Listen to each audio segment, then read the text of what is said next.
અમારું ગાડું અટક્યું હતું, પણ આર.કે. પટેલ સાહેબ ને નવીનભાઈ ને ઘણા બધા એમની સાથે હતા. એ બધાએ કીધું કે જો સમય ખાલી હોય તો મહારાજની કથા રાખવી છે. તેમણે હા પાડી દીધું કે ઠીક છે. તો મહેનત અને પુરુષાર્થ વગર દુનિયામાં કાંઈ નથી. ભગવાન મહેનત તો માગે જ છે દરેક જીવ પાસે. અર્જુનને એમ નતું કીધું કે તું ઘરે જઈને હોઈ જા, તું યુદ્ધમાં જીતી જઈશ. અર્જુન, મહેનત તો તારે જ કરવાની છે, હું તને સપોર્ટ આપીશ બધી રીતે. એટલે અર્જુન એ યુદ્ધ ભૂમિમાં જીતી ગયો. એની સાથે કોઈ હતું નહીં ભગવાન સિવાય. અને એને એક આશરો જે છે ને ભગવાનનો હતો. હવે એક તમારો આધાર રે શામળા ગીરધારી. તો એક તમારો આધાર છે કૃષ્ણ. તો ભગવાન ઉપર આશ્રિત રહીને જીવાત્માએ જીવન જીવ્યું.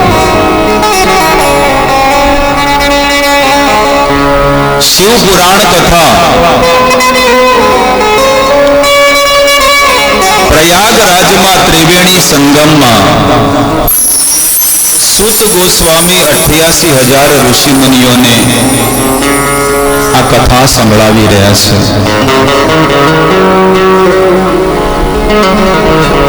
લોકહિતકારી ગોસ્વામી લખે છે કે આ કથા જે છે એ જીવોનું કલ્યાણ કરવા વાળી છે. લોકહિતકારી જે આપણને અહીં મળી રહી છે. બધા ગોસ્વામીઓ, બધા સંતો પોતપોતાનું સ્થાન લઈને એ કથામાં બેસી ગયા. અને સુદ ગોસ્વામી આ કથાને પ્રારંભ કરતા કહે છે કે બિંદુક નામનો જે મહાપાતકી, જેને જીવનમાં બહુ જ પાપ કર્યા, પણ એના જીવનમાં એક મોટું સૌભાગ્ય કહેવાય કે એની પત્ની પતિવ્રતા હતી.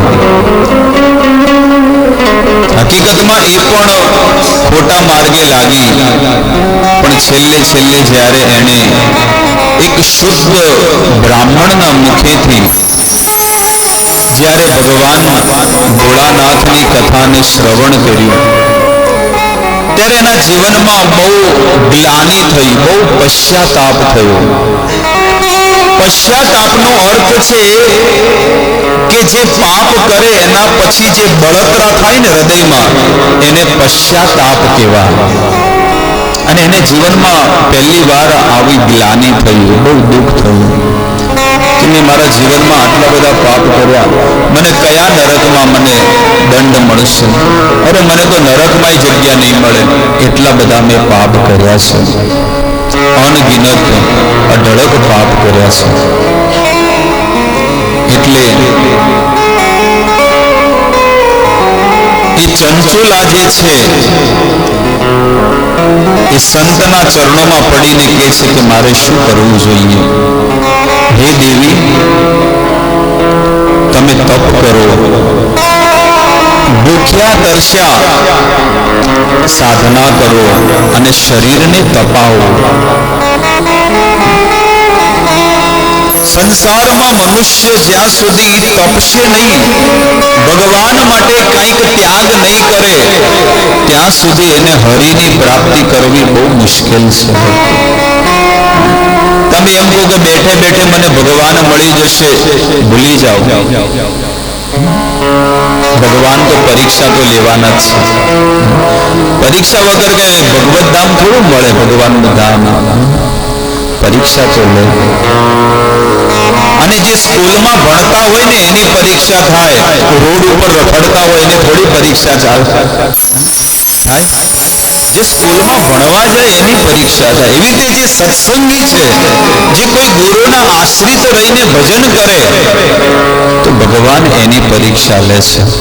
ઘણા લોકો કે અમે ભજન કરીએ, ભક્તિ કરીએ, તો આટલું દુઃખ કેમ આવે છે, આટલું કષ્ટ કેમ આવે છે? આપણે આપણું કર્મ કરતું રહેવું જોઈએ. આપણે આપણું નિત્ય કર્મ કરતું રહેવું જોઈએ. ફળ દેવા વાળા તો એ છે.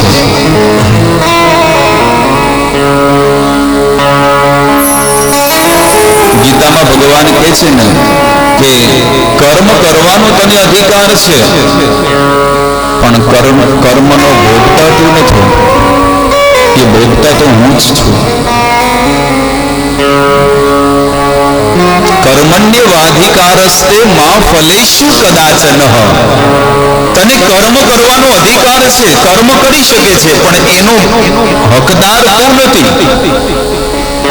ત્વદીયમ વસ્તુ તુભ્યમ એવમ સમર્પયેત. એ બધી વસ્તુ તો મને અર્પિત કરી દે. ચાહે તું પાપ કે પુણ્ય કોઈ પણ વસ્તુ કર, તું મારા ચરણોમાં મને સોંપી દે. આ તો હારું કરવું એ મારું અને ભૂંડું કરે તારું. ભગવાન આ એ વસ્તુ છે. ભગવાન ઠંડા ઢગલા કરે એટલે લોકો ભગવાનને યાદ ન કરતા હોય, અને પાર્ટી ઉઠી જાય એટલે ભગવાન કેમ આવું કર્યું, મેં શું બગાડ્યું તું તારું? બસ આ શબ્દ કે માણસને ક્રોધ આવે, ઈર્ષા થાય.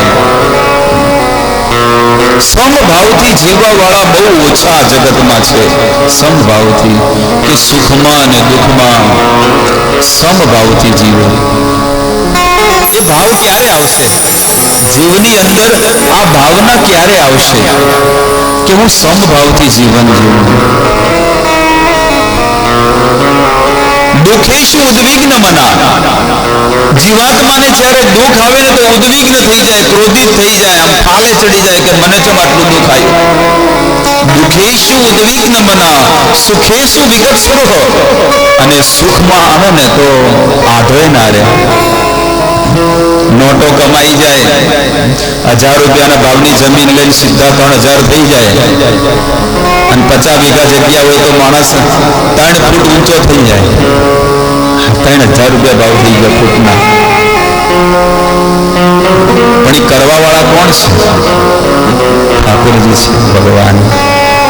એને ભૂલવા નહીં ક્યારે કે ભગવાન આ તો બધું તમે કરાવડાવો છો, હું તો માત્ર નિમિત્ત છું. ક્યારે અભિમાન ના આવે જીવને, એવું ધ્યાન રાખો કે ભગવાન બધું જ આવે એ પહોંચાશે, પણ મારા જીવનમાં અભિમાન ક્યારે ન આવવું જોઈએ. રંજ માત્ર.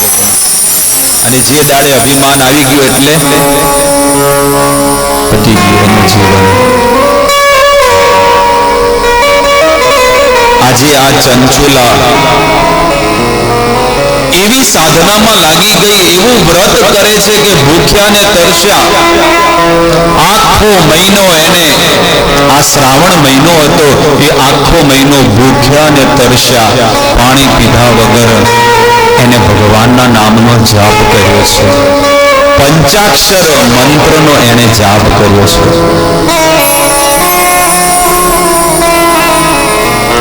કોઈ પણ જીવને જ્યારે તપ કરે ને એટલે કોઈ કામના વગર તપ કરવું જોઈએ કે ભગવાન હું આ તપ કરું છું પણ તમારી પ્રસન્નતા માટે કરું છું.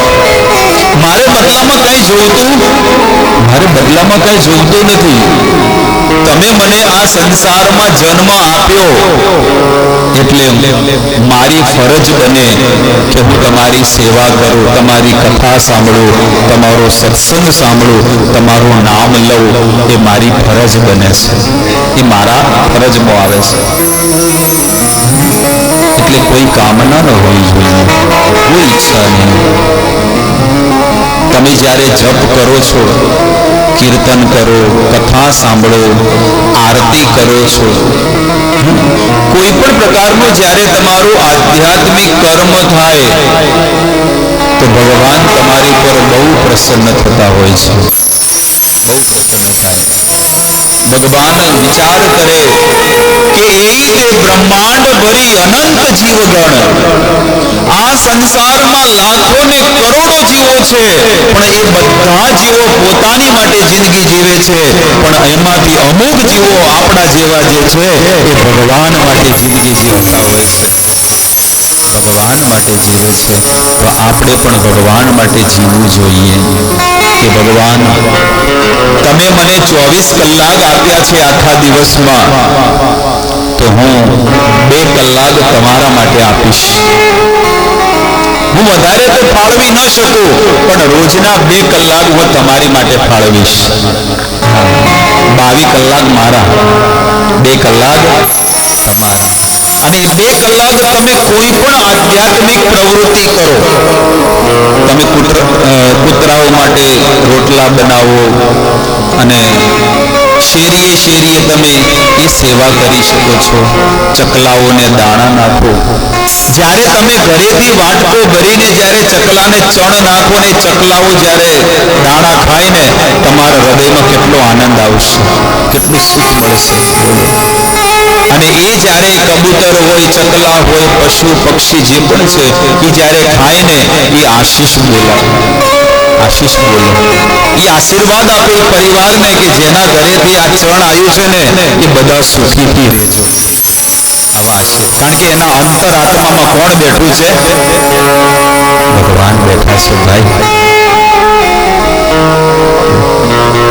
આ સૃષ્ટિ આટલી મોટી ચલાવનારો તો ગજબનો છે. એ જીતારો પામે નહીં કોઈ પાર, કળાતે અજબ રચી કીર્તા.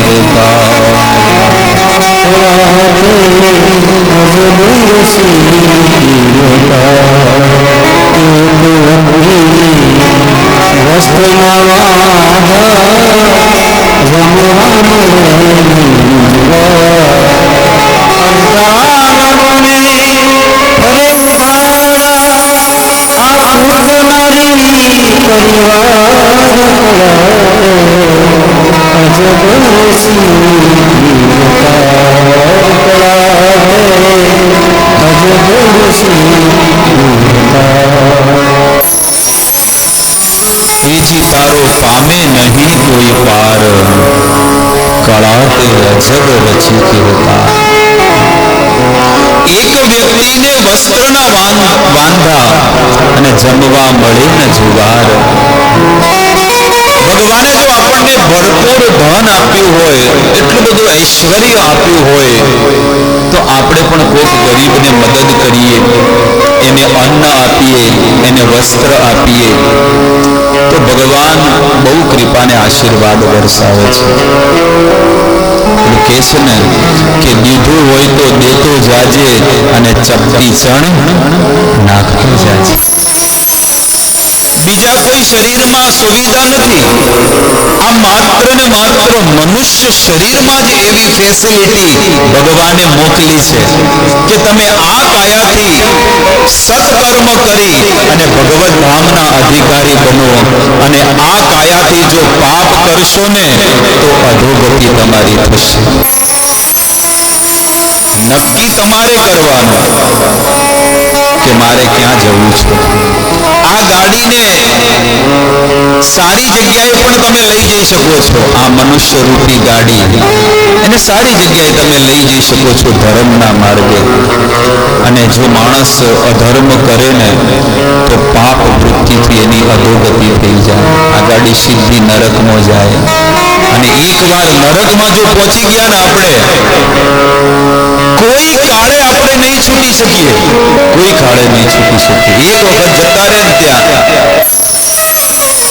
વાલ્મીકી રામાયણ વાંચો, એમાં લખેલું છે કે 5 કરોડ વર્ષ પછી પુણ્યાત્મા હોય ને, પુણ્યાત્મા 5 કરોડ વર્ષ પછી એને આ મનુષ્ય દેહ મળતો હોય છે. 5 કરોડ વર્ષ. અને કેટલા વર્ષનો માનવ દેહ? 50 વર્ષનો. શું કરવાનું? રોજ આપણને ફોન આવે. શેના આવે? એક્સિડન્ટ થઈ ગયો, મરી ગયા અને આઈસીયુમાં છેલ્લા શ્વાસ ગણી રહ્યા છે. અરે રે બાપરાને આવું થઈ ગયું. આપણે શું કરી શકવાનું? 20 વર્ષના, 10 વર્ષના ને અટકાઈ જાય. શું દશા છે સંસારની. માણસ કયા સમયે મરી જશે એની કોઈ ગેરંટી નથી. ગરુડ પુરાણમાં લખેલું છે કે 8 વર્ષનો બાળક જ્યારે હોય, 8 વર્ષનો, સ્ત્રી હોય કે પુરુષ, એટલે કે છોકરો હોય કે છોકરી, એ 8 વર્ષનો કોઈ પણ જીવ જે છે એ 8 વર્ષથી એનું કર્મ શરૂ થઈ જતું હોય છે. 8 વર્ષ અંદરના હોય એને કર્મનું બંધન નથી લાગતું, એ નાનું બાળક કહેવાય, એને અજ્ઞાન છે. પણ 8 વર્ષ પછી એને બધું જ્ઞાન થઈ જતું હોય છે. અને એના પછી જે પણ કર્મ કરશે એ એકલાને ભોગવવા પડશે, બીજા કોઈ નહીં. જે વાલીઓ લૂંટારો હતો એને કેટલા બધા પાપ કર્યા, અનગિનત પાપ કર્યા, અઢળક પાપ કર્યા વાલિયા લૂંટારાએ. અને આટલા બધા પાપ કરીને હજી પાપ કરવાની વૃત્તિ ચાલુ ને ચાલુ જ છે. માણસની જે સ્થિતિ છે ને પાપ કરવાની, એ ક્યારે સુધરતી નથી. જો એને સાચા સદગુરુનું શરણ મળી જાય ને તો એને જ્ઞાન થઈ જાય કે ખરેખર જિંદગી તો સારી જીવવી જોવે, પણ હું તો ખોટા માર્ગે ચાલી ગયો હતો, પણ મારે હવે સતમાર્ગે ચાલવું પડશે. હું છેક કાંઠે આવ્યો છું. હું ક્યાં આવ્યો છું? છેક કાંઠે પહોંચ્યો છું. 60 ને 65 ને 70. હવે ક્યાં કઈ સમયે વિકેટ પડી જશે કોઈ નક્કી નથી. છેક કાંઠે બેઠો છું. મારી બહુ ભૂંડી દશા છે, હું શું કરું? એટલે કોઈ સાચા સદગુરુ મળે ને જીવનમાં તો એને સાચું એનું જીવન પરિવર્તન થઈ જાય છે. સૌભાગ્યની વાત એ છે કે નારદ ઋષિ મુનિ જે છે, નારદ ઋષિ મુનિ એ જંગલના માર્ગે જ્યારે નીકળી રહ્યા હતા અને અચાનક એને જોયું કે આ આટલા બધા જીવોની હત્યા કરી રહ્યો છે. વાલીઓ લૂંટારો આટલા બધા જીવોની હત્યા કરી રહ્યો છે. કયા જન્મમાં આનું કલ્યાણ થશે? અને બહુ એનું હૃદય દ્રવિત થઈ ગયું, એકદમ હૃદય બળવા માંડ્યું કે ઓહો, આ કયા ભવમાં આને કલ્યાણ થશે? આને તો નરકમય સજા નહીં મળે. અધમરા જીવ જદી તડફડ કરે. અને જીવ જ્યારે છે ને, જીવ આપણે કરવત હોય ને, કરવત કાપવાનું, લાકડું કાપવાનું, એ જીવને પકડે અને કરવતથી જેમ કાપે ને, અડધું ગળું કાપે અને અડધું ગળું કપાઈ જાય ને એટલે છોડી દે.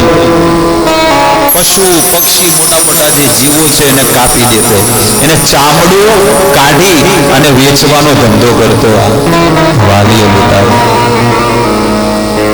એટલે નારદ મુનિએ કહે છે કે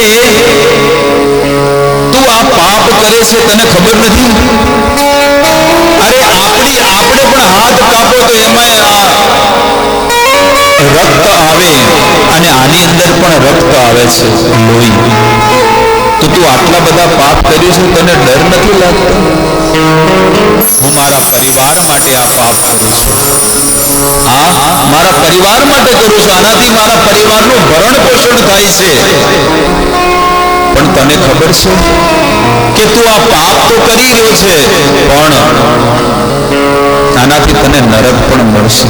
શું તારા પરિવાર વાળા તારા પાપમાં ભાગીદાર થશે? નહીં થાય. કોઈ પૂછી આવજો. કે છે કે આ પરિવાર વાળા તારા પાપમાં ભાગીદાર થવાના છે. જ્યાં જોતા પૂછી આવી જઈને. નારદ મુનિ કે છે, નારદ મુનિ કે છે કે તું એક વાર થોડું પૂછી આવ જઈને કે તારા પરિવાર વાળા, તારી પત્ની, તારા છોકરા આ પાપમાં ભાગીદાર થવાના છે? પણ હે ગુરુદેવ, આ મારે નારદ મુનિ કહે છે કે તું આ ધંધો છોડી દે, આ પાપનો ધંધો છે. આવો ધંધો ન કરે તો બીજો કોઈ ધંધો કર, આ પાપનો ધંધો છે. એ કે મારા બાપનો ધંધો છે, અમારા બાપ દાદા હતા, આજ કાલ કામ કરતા. હવે એને કોણ સમજાવે? બોલો. નારદ મુનિ કે કોઈ વાંધો નહીં, તારા પરિવારને જઈને પૂછી આવ. તને એમ લાગતું હોય ને કે ભાઈ પત્નીનું ભરણ પોષણ કરું ને આ કરું ને ઓલું કરું, પત્નીને જઈને પૂછી આવ. ગુરુદેવને બાંધી દીધા. બોલો. ઝાડ લેબડાથી બાંધી દીધા.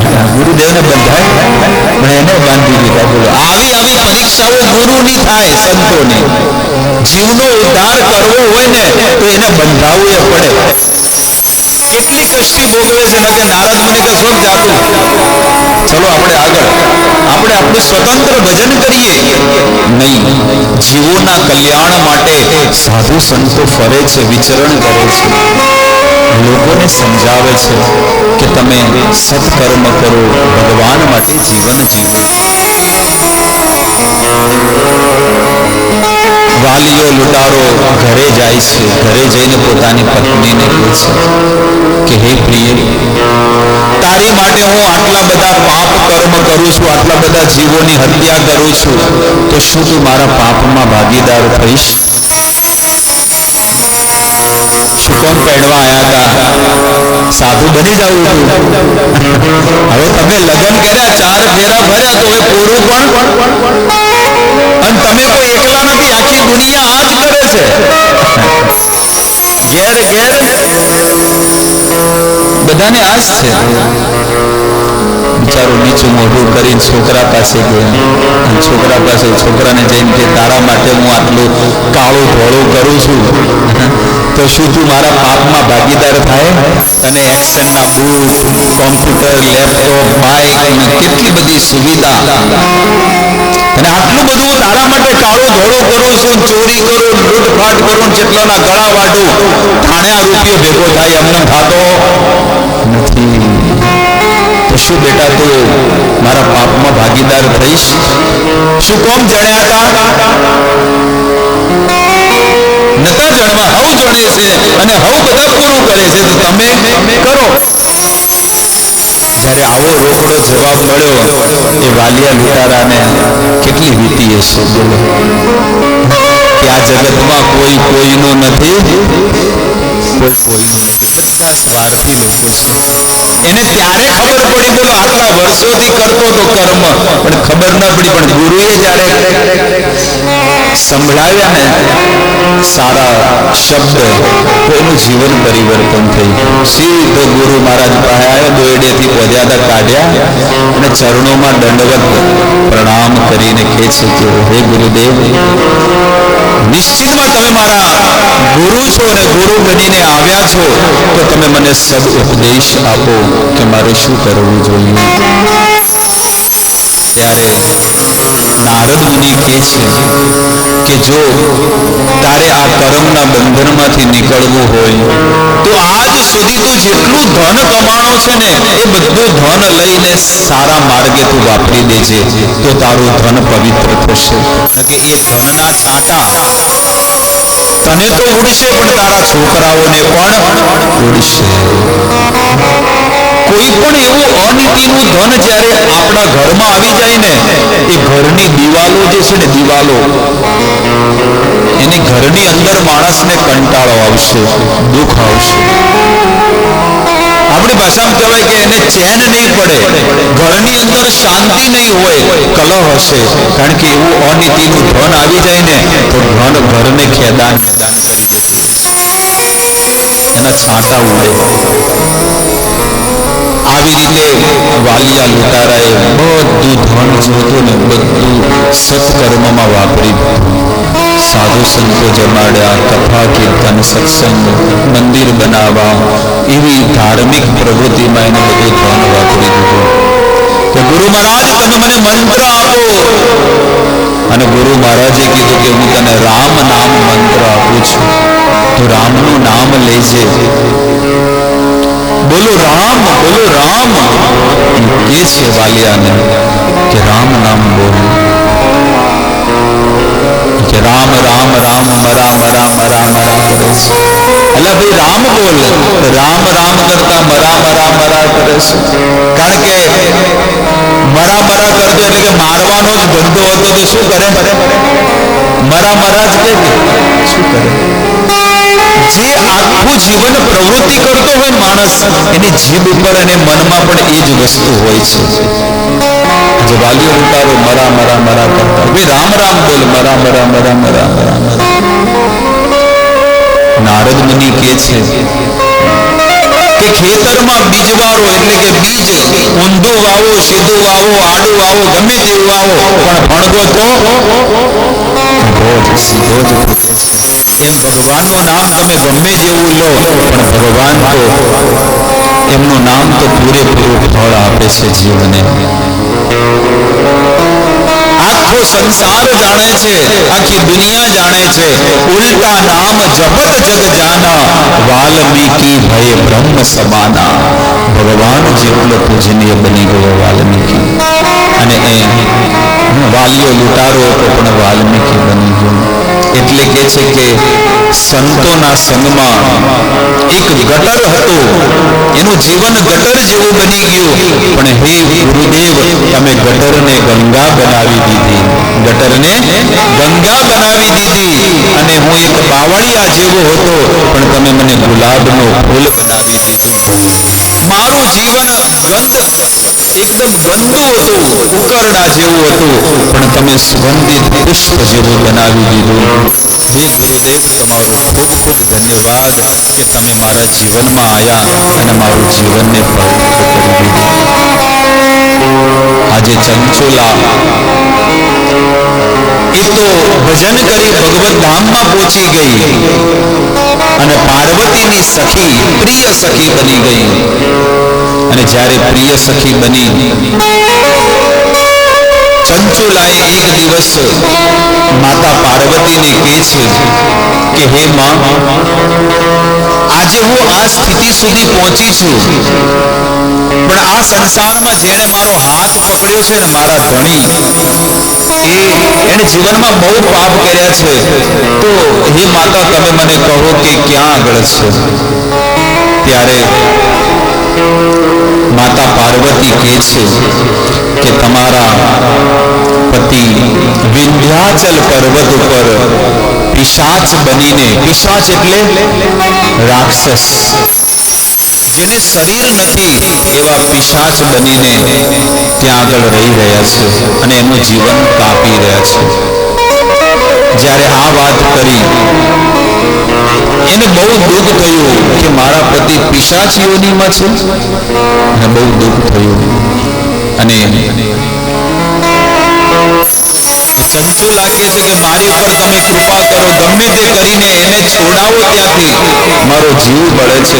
હું અહીંયા આનંદમાં સુખીથી તમારા ઘરે રહું છું કૈલાસમાં, અને મારા ધણી એક પિશાચ શરીરમાં રહે છે.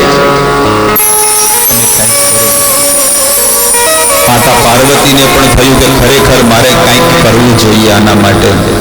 એટલે માતા પાર્વતી તુંબરુ નામના ગંધર્વને બોલાવે છે, અને તુંબરુ નામના ગંધર્વને કહે છે કે તમે આવો અને આ મારી સખીને પણ તમે વિમાનમાં બેસાડી અને એ વિંધ્યાચલ પર્વત ઉપર તમે લઈ જાઓ, અને વિંધ્યાચલ પર્વત ઉપર 7 દિવસની કથાનું આયોજન કરો.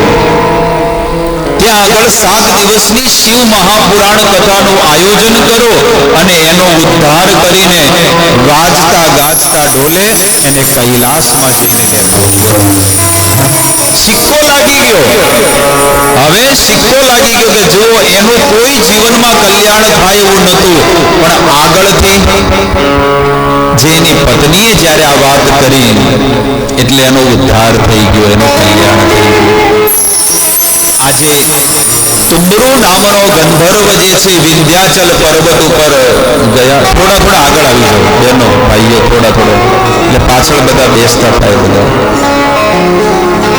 ધીરે ધીરે થોડા આગળ આવી જાઓ બધા.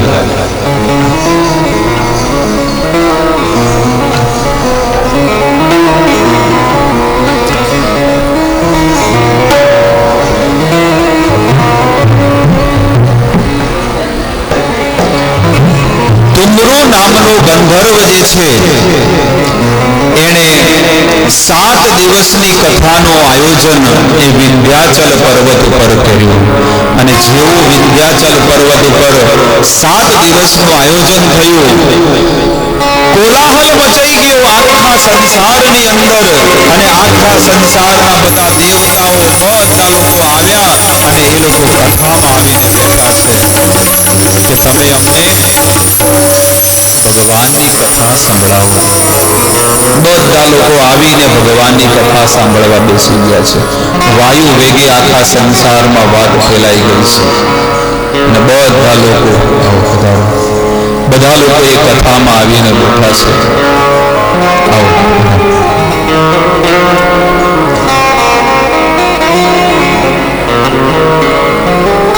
બધા એ કથામાં આવીને બેઠા અને બધા લોકોએ 7 દિવસની એ શિવ મહાપુરાણ કથાનું એમણે આયોજન કર્યું. અને બધા લોકો એ ભગવાનની કથામાં જ્યારે પોતપોતાનું સ્થાન લઈને બેઠા, પણ સુત ગોસ્વામી તુમરુ નામના જે ગંધર્વ જે છે એ કહે છે કે ધ્યાનપૂર્વક આ કથા સાંભળજો. સાવધાન કયા શૃણુહુ, સાવધાન થઈને સાંભળજો. કારણ કે કયા સમયે કાળ આવી જાય, કયા સમયે ઊંઘ આવી જાય એને કોઈ ખબર નથી પડતી. એટલે કથાની અંદર ક્યારે ઊંઘ પણ ન લેવી જોઈએ. શાંતિપૂર્વક ભગવાનની કથા સાંભળવી જોઈએ. સંતો ગાય છે જા જા નિંદ્રા મોત નિવારો, જા જા નિંદ્રા મોત નિવારો, પૂછે નાર દૂતારી રે, જા જા નિંદ્રા મોત નિવારો.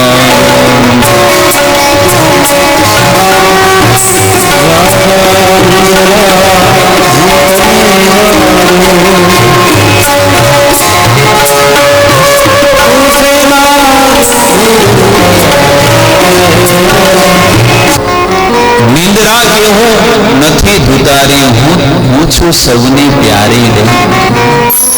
એટલે કે છે કે જોગીને લૂટ્યા તે તો ભોગીને લૂટ્યા, લૂટ્યા સૌ નર નારી રે. એટલે કે છે કે પશુ પંખીને દુખડા કાપું, એના દુઃખ એના મટાડી દઉં છું, એને સુખ આપું છું. એટલે કોઈ પણ તમે આધ્યાત્મિક કાર્ય કરો પણ એમાં ઊંઘ ન આવી જોઈએ. તમે જુઓ કે આમ માણસને ઊંઘ ન આવે પણ કથામાં આવે એટલે હોઈ જાય. એસીનો ટાઢો ટાઢો વાયરો આવે, કોઈ ચિંતા ન હોય, શાંતિથી કથા સાંભળે ને ઓમ નમો ભગવતે શ્રી સોમનાથાય ચાલુ થઈ જાય. અને જેવી ભગવાનની કથા કે હવે મહાપ્રસાદે ગોવિંદે, એટલે કે હેડો તાણ હવે આરતીનો ટાઈમ થઈ ગયો. અમારે ગુરુદેવ જે છે ને વૃંદાવનમાં રહે છે, તો ગુરુ મહારાજ કે ગામડાઓમાં કથા ચાલે ને, નાના નાના ગામડાઓમાં તો બહેનોનું પ્રમાણ ખૂબ આવે, ખૂબ બહેનો આવે ગજબની. અને લગભગ અભણ હોય, પાછા ભણેલા ગામડાઓમાં બહુ ઓછા હોય. એટલે કથા જ્યારે ચાલુ થાય ને એટલે સૂઈ જાય. કથા ચાલુ થાય એટલે ધીરે ધીરે ઝટકી આવે, સૂઈ જાય. કથા પતી જાય ને એટલે જમીન ઉપર એક લકીર બનાવે, એક નિશાનો બનાવે કે એક અધ્યાય પૂરો થયો, હેડો આજનું પૂરું, હવે આવતીકાલની વાત. એ વસ્તુ છે. આવો દિવ્યમાં ગુરુ, આવો આગળ પધારો. તો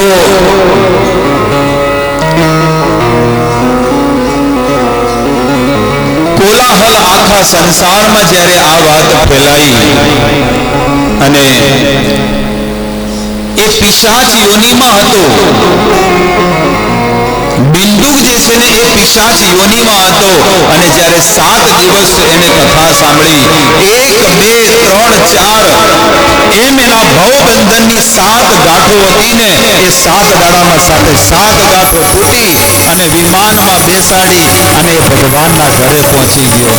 જ્યાં આગળ એની પત્ની હતી ત્યાં આગળ આનંદપૂર્વક બે જણા રહે છે. ભક્તો, શાસ્ત્ર એમ કહે છે, શાસ્ત્ર એમ કહે છે કે જે આ સંસારમાં પતિ પત્ની પવિત્ર જીવન જીવે, ભજન કરે ને તો ભગવત ધામમાં પણ એમને પતિ પત્નીનો જન્મ મળે છે ભગવાનના ઘરે. અને બંનેને યાદ હોય કે અમે આ સંસારમાં પણ રહી સાધના કરતા, ભજન કરતા, ભક્તિ કરતા, લોકોની સેવા કરતા અને આજે અમને ભગવાને એટલું મોટું ઊંચું પદ આપી દીધું. ભક્તો, એટલે આજે સંસારની અંદર જે પણ વસ્તુ આપણને મળી રહી છે ને એ ભગવાનની કૃપાથી આપણને બધી વસ્તુ મળી રહી છે. ભગવાનની કૃપાને આશીર્વાદ એ ક્યારે ભૂલવું ન જોઈએ. સુત ગોસ્વામી કહે છે, યઈદં શૃણુયા ભક્ત્યા कीर्तयेदा समाहितः स भुक्त्वा विपुलान् भोगान् अन्ते मुक्तिमवाप्नुयात्.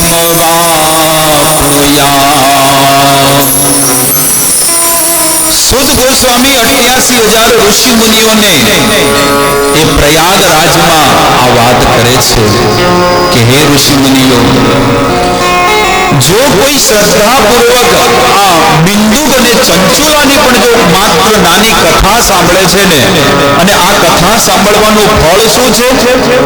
એ કથા સાંભળવાથી એના જીવનમાં એટલો મોટો મનોરથ જે છે ને પૂરો થઈ જશે કે જ્યાં સુધી આ સંસારમાં જીવશે ત્યાં સુધી ઐશ્વર્ય ભાવથી રહેશે અને શરીર ત્યજા પછી એને મોક્ષ અહીંયા આગળ કહે છે મુક્તિમાં આપનોતી, એને મુક્તિ મળે છે. આવી રીતે કથા સાંભળવાની મહિમાનું વર્ણન કરતા કહે છે. હવે સુત ગોસ્વામી ગુરુની મહિમા કહે છે કે જે ગુરુ આપણને જન્મ મૃત્યુના ચક્કરમાંથી છોડાવે એ ગુરુ આપણા માટે કેટલા પૂજનીય અને કેટલા વંદનીય છે. આપણે કેટલી યોનિઓમાં માતા પિતા બદલાવી દીધા, કેટલાય શરીરોમાં કેટલાય માતા પિતા બદલાવી દીધા, પણ ભાગ્યોદયેન કરોડો કરોડો જન્મોથી જ્યારે ભાગ્યનો ઉદય થઈ જાય ને ત્યારે એને એક જીવનમાં ગુરુનો આશ્રય મળે છે અને એ ગુરુના આશ્રયમાં રહી અને ભગવાનની ભક્તિમાં લાગી જાય છે. તો ગુરુની સુંદર વ્યાખ્યા કરે છે કે ગુરુ કેવા હોય છે, એમાં કેવા ગુણ હોય છે. પુરાણજ્ઞ સુચિર્દક્ષઃ શાંતો વિજિતમત્સરઃ સાધુ કારુણ્યવાન વાગ્મી વદેત પુણ્યકથામયમાં.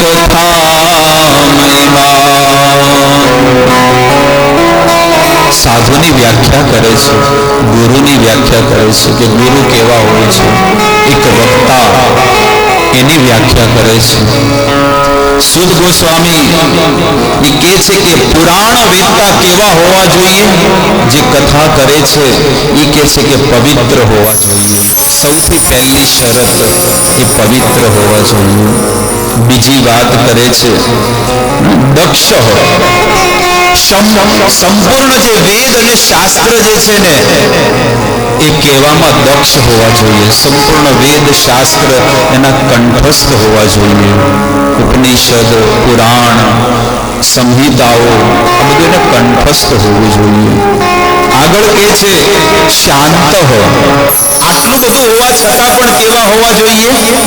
શાંત. ભગવત ભક્ત શાંત.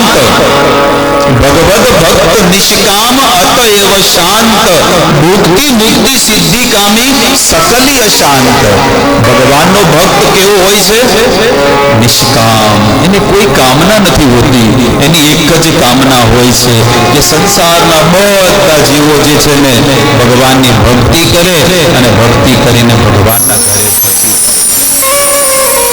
એટલે પુરાણ વેદતા પવિત્ર હોવા જોઈએ, દક્ષ હોવા જોઈએ, શાંત હોવા જોઈએ અને ઈર્ષા રહિત હોવા જોઈએ. કોઈનાથી ઈર્ષા ન કરે કે આને આમ કરી નાખ્યું, આને આમ કરી નાખ્યું, એ કોઈ ચિંતા જ નથી કરતા ભક્તો. આગળ કહે છે કે વિજય હોય છે, હરે વસ્તુમાં વિજયની પ્રાપ્તિ કરતા હોય છે. અને સાધુતા હોય છે, એની અંદર દયાવાન હોય છે, દરેક જીવની ઉપર કૃપા કરે છે. આવા ગુરુની વ્યાખ્યા કરે છે. અને ગુરુદેવ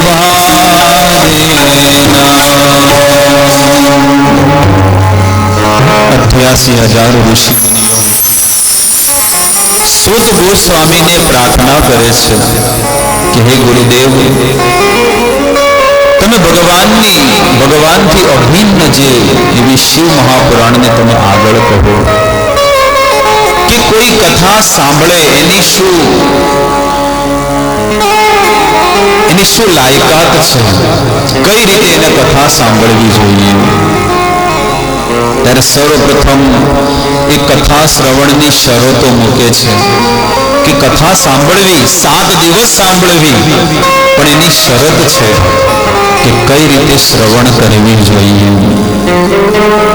કથાની અંદર જ્યારે કોઈ આવે સર્વપ્રથમ એને વંદન કરીને ભગવાનની કથામાં બેસવું જોઈએ.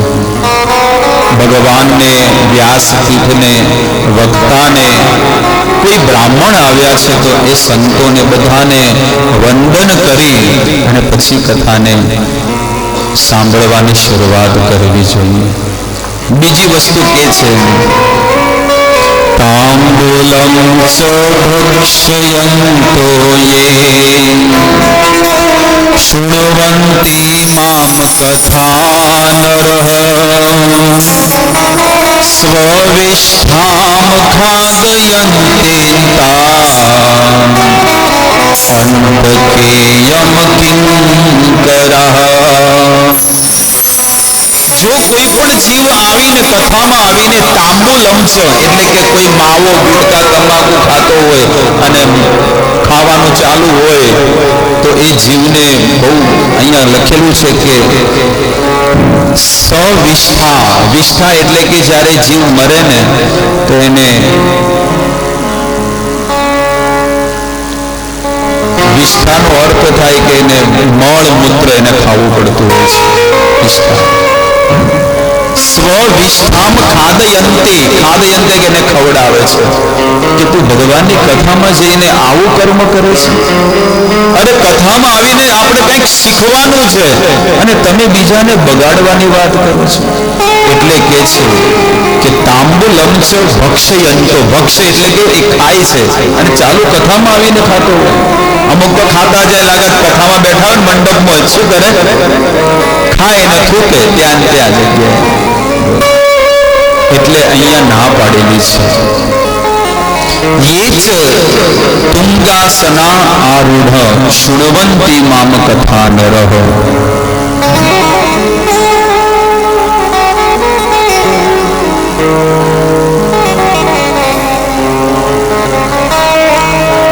હવે આ વસ્તુ કળિયુગમાં લોકોને મનાય નહીં, પણ અહીંયા આગળ લખ્યું છે કે ઉચ્ચ આસન પર બેસીને પણ કથા ના સાંભળવી જોઈએ.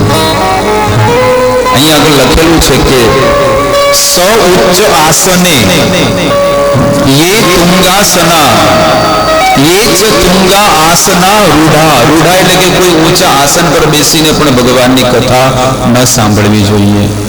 હકીકતમાં આ તો બહુ કડક નિયમ છે, પણ હવે લોકોને શું છે કે શરીરમાં પ્રોબ્લેમ છે, દુઃખ છે, એટલે લોકો ખુરશી પર બેસીને સાંભળે, પણ બધાની માટે નથી. એવું પાછું નિયમ એ છે કે તમે નીચે આસન પર બેસીને તમે કથા સાંભળો, કોઈ પણ જગ્યાએ કોઈ પણ કથા હોય. પણ હવે એવો નિયમ બની ગયો છે કે લોકો લગભગ ખુરશીઓ જ ગોઠવી નાખે, એટલે કે હવે નેચા બેહવાની વાત જ છે. અમારા ગુરુદેવ વૃંદાવનમાં કથા કરે, પણ એ કથાની અંદર બહુ ઘણી વાતો સમજાવે કે ભાઈ કથા શ્રવણ કરવાની કેટલી શરતો છે, કેટલી મહિમા છે, ઘણું બધું અંદર બતાવે છે. અનાતુરઃ શયાનામ ચ યે શૃણવયંતામ કથા નરઃ. આ સંસ્કૃતમાં શ્લોક છે કે કથામાં અમુક લોકો શું કરે ખબર? ઊંઘતા કથાઓ સાંભળે. ખબર છે? આમ એક બાજુ હાથ રાખી અને શું કરે? ભૂર્યા હોય. તમે જો ઘણી જગ્યાએ રમેણ ચાલતી હોય કે કોઈ એવા ભજનો ચાલતા હોય. હમણાં એક વિડીયો જોયો તો બધા ગોદડા ઓઢીને હોઈ જાય અને પેલા ગાવા વાળા ગાય છે ગાઢમાં. એટલે જોવા જેવું છે. વિચાર કરો, બોલો કે કળિયુગની અંદર લોકો કઈ રીતે શ્રવણ કરે છે, કઈ રીતે ભજન કરે છે, એ જ ખબર નહીં પડતી. એના બધા નિયમો છે બધી વસ્તુના. સ્કૂલમાં બાળક ભણે છે તો કેટલી શિસ્તતા છે કે 7 વાગે બેલ પડે એના પહેલા ક્લાસમાં એને જોઈન્ટ થઈ જવું જોઈએ, અને થઈ જ જાય બાળકો. કથાનો કોઈ નિયમ નહીં. લાગે તો 8 વાગ્યાનો કથાનો સમય હોય તો કેટલા વાગે આવે? 9:30 આવે, 10 વાગે આવે, 10:30 આવે, તો પટી ગયું. હા, મતલબ થોડા લેટ થઈ ગયા. થોડા નહીં, તમે વધારે તમે લેટ થઈ ગયા, થોડા નહીં. આવી રીતે કથા શ્રવણની મહિમાનું વર્ણન કરે છે. અને આગળ કે છે કથાયામ કીર્તયંત માનાયામ વિઘ્નમ કુર્વંતી યે ખલાહ. ખલા એટલે કે ખલ છે. કોણ? કે જે કથામાં વિઘ્ન પહોંચાડે. શું વિઘ્ન ખબર છે? કળિયુગમાં પહેલા લોકો શું કરતા? પહેલા ત્રેતા યુગમાં હવન કરતા ને તો રાક્ષસો હાડકા નાખતા. રાક્ષસો શું કરતા? હાડકા નાખતા, એ યજ્ઞને વિધ્વંસ કરતા. હવે આવા હાડકા નાખે. કળિયુગમાં રીંગ વાગે જોરથી, એટલે જે શ્રોતાને ભગવાનની કથામાં લીન બની ગયો હોય, જે ભગવાનની કથામાં તલ્લીન થઈ ગયો હોય, અને એવી જોરથી રીંગ વાગે અને રીંગમાં ભજન હોય તો વાત અલગ છે. એમાં એવા ગીતો લગાડ્યા હોય ને જેની વાત મત પૂછો. એટલે પેલાના બાપડાને આખો જે રસ પડ્યો હોય ને, એટલે ગુરુદેવ કે છે કે કળિયુગમાં આવા હાડકા નાખે અંદર હવનની અંદર, એટલે આખો હવન કેવો થઈ જાય. તો અહીંયા આગળ કે છે કે કથાયામ કીર્તયંત માનાયામ વિઘ્નમ કુર્વંતી યે ખલાહ. જો કથામાં જો આવો કોઈ વિઘ્ન કરે ને તો એ ખલની બહુ ભૂંડી દશા છે. એટલે કથા શ્રવણની ઘણી બધી મહિમાઓ છે, ઘણી બધી મહિમાઓ. આવી રીતે શિવ મહાપુરાણ અંતર્ગત શ્રોતાઓની મહિમાનું વર્ણન કરતા જીવની વાત કરે છે કે કોઈ પણ જીવાત્મા જો એને મનુષ્ય જીવન પ્રાપ્ત કર્યું છે અને મનુષ્ય જીવનમાં જો એને દીક્ષા નથી લીધી, ગુરુ ધારણ નથી કર્યા, તો એ નિશ્ચિત પશુ યોનિમાં એ જીવ ભટકશે. પશુ એટલે જીવનમાં યોગ્ય ગુરુ ધારણ કરવા અને એમના આદેશનું પાલન કરી અને મનુષ્ય જીવન જીવવું જોઈએ. શું કે છે? પુંસા દીક્ષા વિહીનાનામ ના અધિકાર કથા શ્રવે શ્રોતો કામે રતોર્વક્તુ દીક્ષા ગ્રાહ્યા ચ તે મુને. તમે કોઈ પણ યજ્ઞ કરો, નાના માનાનો યજ્ઞ તમારા ઘરે પણ કરો છો તો તમે દીક્ષિત નથી, તમે દીક્ષા નથી લીધી તો યજ્ઞની અંદર પણ પૂરેપૂરું ફળ તમને નહીં મળે. એટલે ગુરુના આશીર્વાદ વરસે છે. અહીંયા આગળ કહે છે કે દીક્ષા વિહીના અધિકાર, ના અધિકાર એટલે કે એનો અધિકાર નથી હોતો. પણ જ્યારે જે દિવસે તમે દીક્ષા લો છો, ગુરુ ધારણ કરો ને, તમે કોઈ પણ પ્રકારનો યજ્ઞ પણ કરો, નાનામાં નાનો યજ્ઞ કરો, અરે નાનું સંકીર્તન તમારા ઘરે ભજન રાખો ને, એનું પણ 100% પુણ્ય તમને મળે છે. એટલે અહીંયા દરેક જીવોની વાત કરતા કે છે અને આગળ વક્તાના ગુણોનું વર્ણન કરે છે કે વક્તામાં કેવા ગુણો હોવા છે. અને જે 7 દિવસ સુધી જે કથા સાંભળે એને શું નિયમનું પાલન કરવું જોઈએ?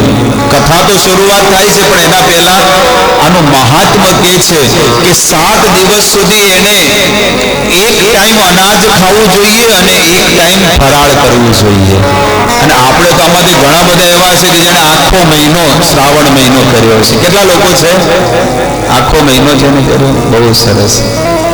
દરેકે કરવું છે. શરીરે તમારું તંદુરસ્ત રહેશે.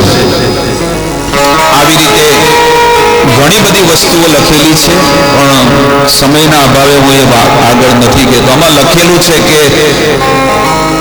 ડુંગળી અને લસણ અને આવા ઘણા બધા પદાર્થો જે છે કંદમૂળ જેવા, એને 1 મહિનો કે 7 દિવસ જે કથા સાંભળે ને એને ન ખાવા જોઈએ. સંસ્કૃતમાં હું શ્લોક બોલું પછી તમને કહું એના કરતા તમે ભાગવત મહાત્મ્ય તમે વાંચી લેજો કે શ્રોતાઓના શું લક્ષણ છે, વક્તાના શું લક્ષણ છે, કયા સ્થાને કથા કરવી જોઈએ, એ ઘણી બધી વાતોનું વર્ણન અહીંયા કરે છે. આપણે આગળ વધીએ. આવી રીતે આ કથા સુદ ગોસ્વામી શરૂ કરે છે અને શરૂ કરતા કળિયુગના જીવોનું વર્ણન કરે છે. અને કળિયુગના જીવોનું વર્ણન કરતા કે છે, પ્રાપ્તે કલયુગે ઘોરે નરા પુણ્ય વિવર્જિતઃ દુરાચાર રતા સર્વે સત્ય વાર્તા પરાન્મુખઃ. હે ઋષિ મુનિઓ, કળિયુગના જીવ કેવા આવશે? તો કે છે કળિયુગના જીવો પુણ્ય કર્મથી હંમેશા દૂર રહેશે. કળિયુગના જીવ પુણ્ય કર્મથી હંમેશા દૂર રહેશે. પુણ્ય કર્મ વિવર્જિતા, પુણ્યનું કોઈ પણ કાર્ય હશે ને એમાં એ પાછળ રહેશે અને દુરાચારમાં સૌથી આગળ હશે. આવી રીતે કળિયુગમાં કૂટ ભાષીણ એટલે કે સાચી વાત કોઈ નહીં કરે ને ખોટું જે બોલશે ને એની દુનિયામાં વાહ વાહ કરશે બધા.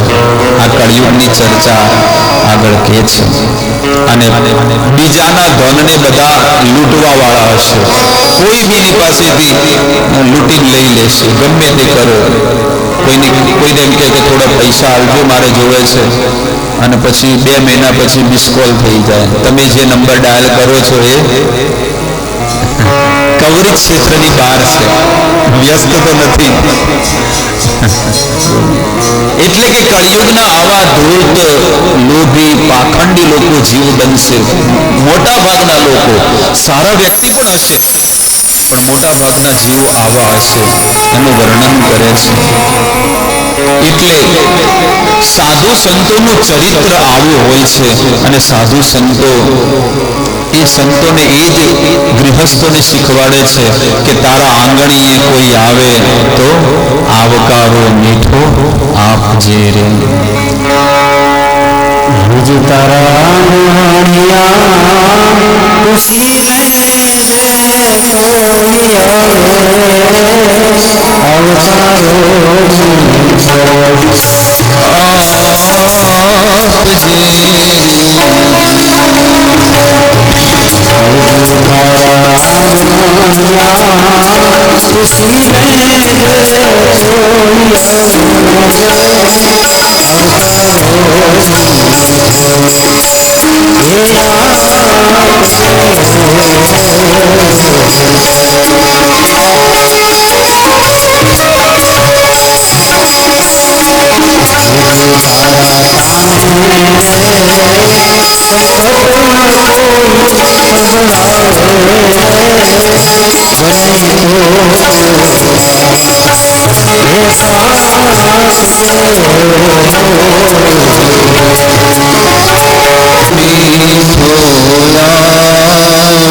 મનુષ્ય જીવન જે છે એ કેટલું પ્રેમાળ હોવું જોઈએ. કે આપણું જીવન અને આપણું આચરણ જોઈને લોકો આપણને પ્રેમ કરે કે આનું જીવન કેટલું શુદ્ધ અને પવિત્ર છે. આપણા ઘરે કોઈ આવે તો આપણે પ્રેમપૂર્વક એમનું સ્વાગત કરવું જોઈએ કે આવો પધારો, આજે તમે પધાર્યા, મારું આંગણું પવિત્ર થઈ ગયું. આવા મીઠા શબ્દો કાઢવા, મીઠી વાણી. અરે ભલે તમે એને કોઈ ડ્રાયફ્રૂટનો જ્યુસ ગ્લાસ ભરીને તમે ન આપી શકતા હોય, પણ તમે મીઠી વાણી તો બોલી શકો છો. એને જળ આપો, પાણી, એને આસન આપો. કેટલું સુંદર. એટલે વાણી છે ને, વાણી લોકોનું હૃદય જીતી લે છે. એકવાર અમે દ્વારકામાં ગયા. દ્વારકાધીશ મંદિર છે, ત્યાં આગળ એક દિવાલ પર લખેલું, બહુ સુંદર વાણી લખેલી, તમારા પવિત્ર ચરણોને શોભાવનારા પગરખા અહીં વિરામ આપવા વિનંતી.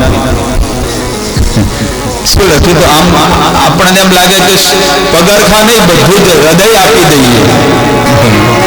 તમારા પવિત્ર ચરણોને શોભાવનારા પગરખા અહીં વિરામ આપવા વિનંતી. અને આપણે શું લખો? કઈ નહીં, જીતા હોય મેલો. કેટલી સુંદર વાણી. વાણીમાં કેટલો અંતર છે.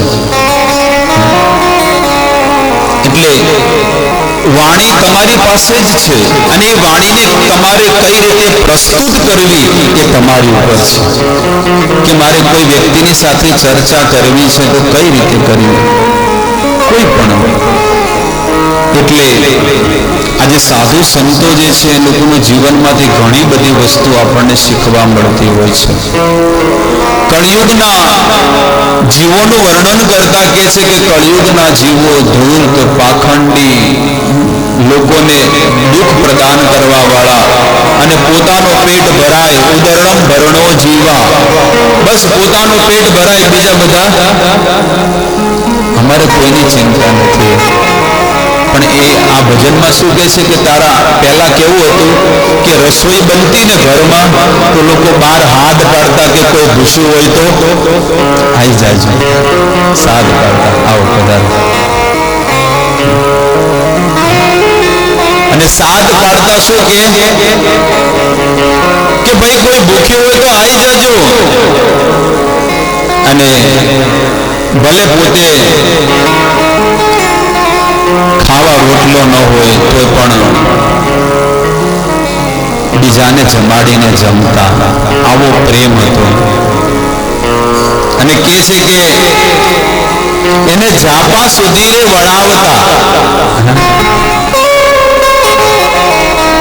તો પહેલા કોઈને કેટલો પ્રેમ હતો કે કોઈ આપણા આંગણે કોઈ આવતું ને તો લોકો એને કેટલા પ્રેમથી બોલાવતા અને છેક એને વળાવવા જતા કે હવે તમે જાઓ છો તો છેક મૂકવા જતા. અને હવે અત્યારે તો કોઈ આવે તો કે લો અમારે તો જવાનું હતું, તમે શું કે ચોથી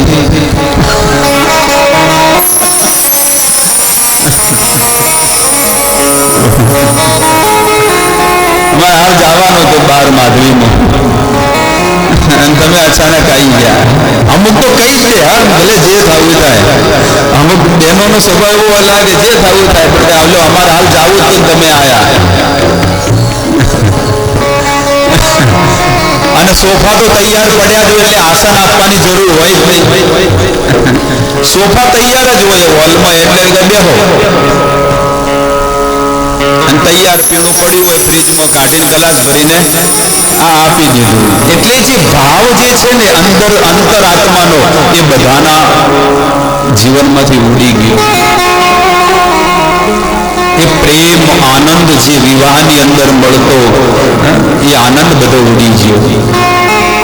લોકો બધા બહાર રહેતા પહેલા, અને જ્યારે ગામડે આવતા તો બધા મળતા, હળી મળીને બધા ક્યાંક વેકેશનમાં ભેગા મળતા અને આનંદ લેતા. એ આનંદ એવો ઉડી ગયો બધો.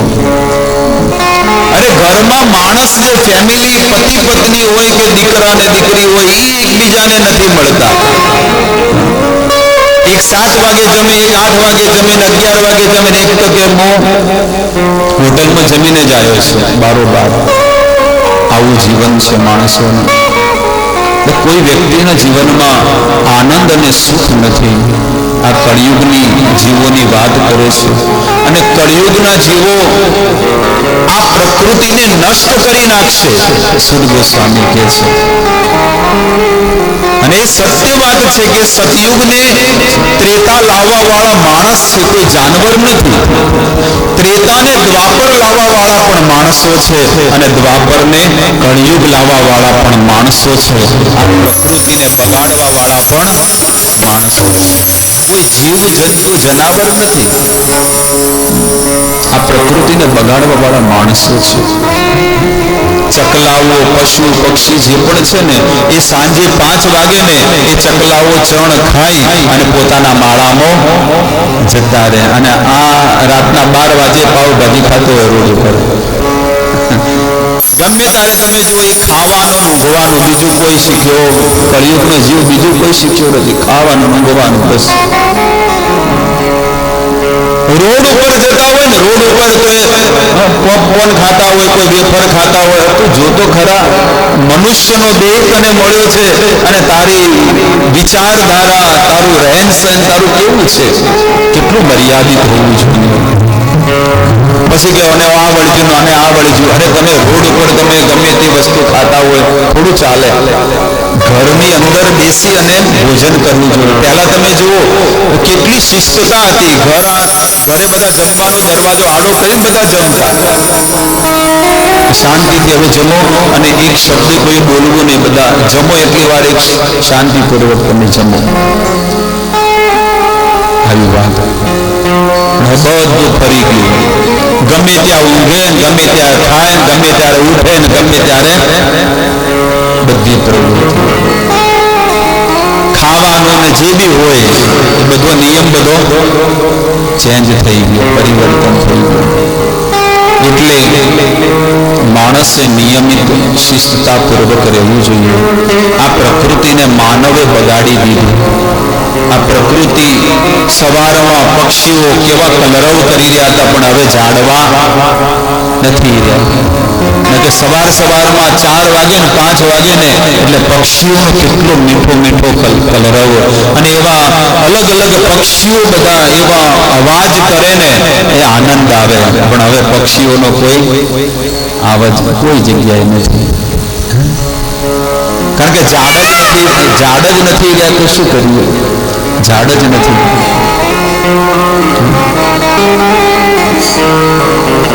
અમુક લોકોએ તો બહુ દુર્લભ કહેવાય કે જેને મોર જોયા હોય. અમારે રોજ સેમોદરા મંદિરે રોજ હું ચણ નાખું ને સવારમાં ઉઠીને, એટલે 2-3 મોર આવે, કબૂતરો આવે, કાબેરો આવે, ઘણા બધા આવે પક્ષીઓ. અને બધા આપે દાણા કે મંદિરે નાખજો તમે. રોજ 5-7 કિલોની જુવાર છે ને એ રોજ આંગણામાં નાખીએ મંદિરની સામે. કેટલા બધા પક્ષીઓ આવે, સુંદર સુંદર. અને પ્રકૃતિનો આનંદ જોવા મળે, આનંદ બહાર. અને એ બહાર આંગણામાં ખેતરમાં ઊંઘવાનો આનંદ આવે. જે લોકો સેમોદરા આવ્યા હશે એને ખબર હશે. એકદમ ઠંડો પવન આવે, કુદરતી વાતાવરણ. અને સવારમાં 4 વાગે 5 વાગે ઊંઘ ઉડી જ જાય વગર એલારામે. કારણ કે શુદ્ધ ઓક્સિજન મળે. તો પ્રકૃતિ તમને બધું જ સુખ આપે છે, પણ તમે પ્રકૃતિને બગાડી દીધી. આ સ્વયં સંતો કહે છે કે માણસોએ પ્રકૃતિને બગાડી દીધી. મોટા મોટા પર્વતો હતા, કેટલો આનંદ આવતો, પણ પર્વતોને તોડી નાખ્યા બધા. ઝાડવાઓ બધા કાપી નાખ્યા અને ગામડાઓને બધા શહેર બનાવી દીધા. બસ જેમ જેમ જુઓ બધી મોટી મોટી સોસાયટીઓ જો જોવે બધે બને. બધા ઝાડ કાપી નાખ્યા, ખેતરો બધા નષ્ટ થઈ ગયા. પ્રકૃતિમાં એટલો બધો પ્રદૂષણ ફેલાઈ ગયું કે માણસનું આયુષ્ય પણ ઓછું થઈ ગયું. ભલે ગમે તે થઈ જાય, પણ માણસથી ભજન ન છૂટવું જોઈએ, ભક્તિ ન છૂટવી જોઈએ. આવી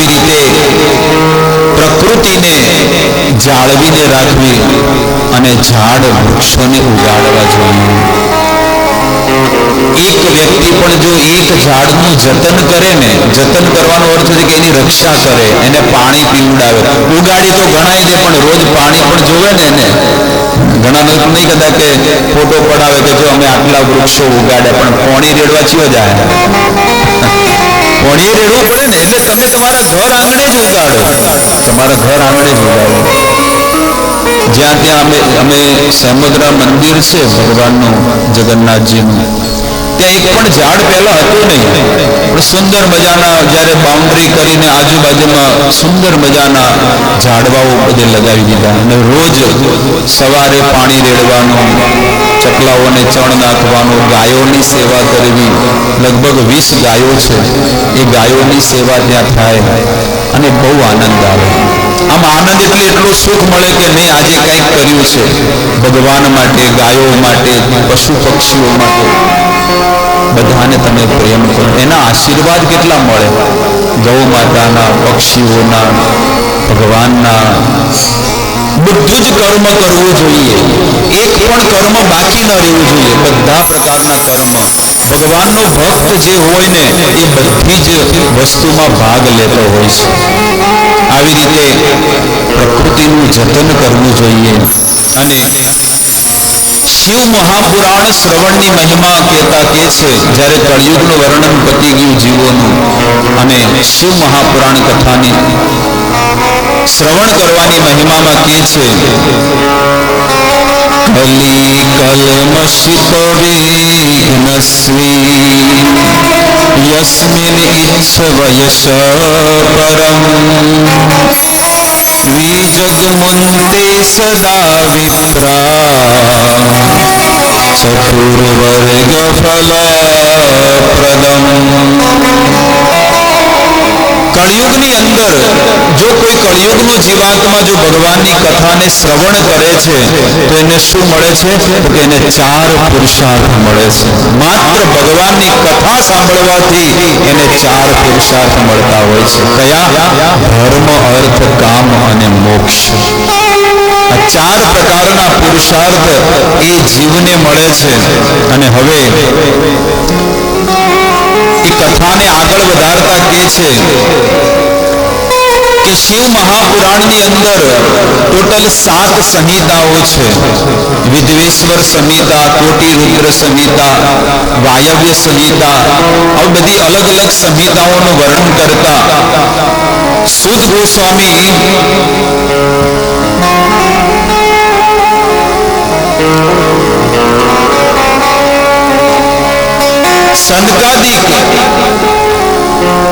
સનકાદિક જે છે એ નંદિકેશ્વરને આ પ્રશ્ન પૂછે છે.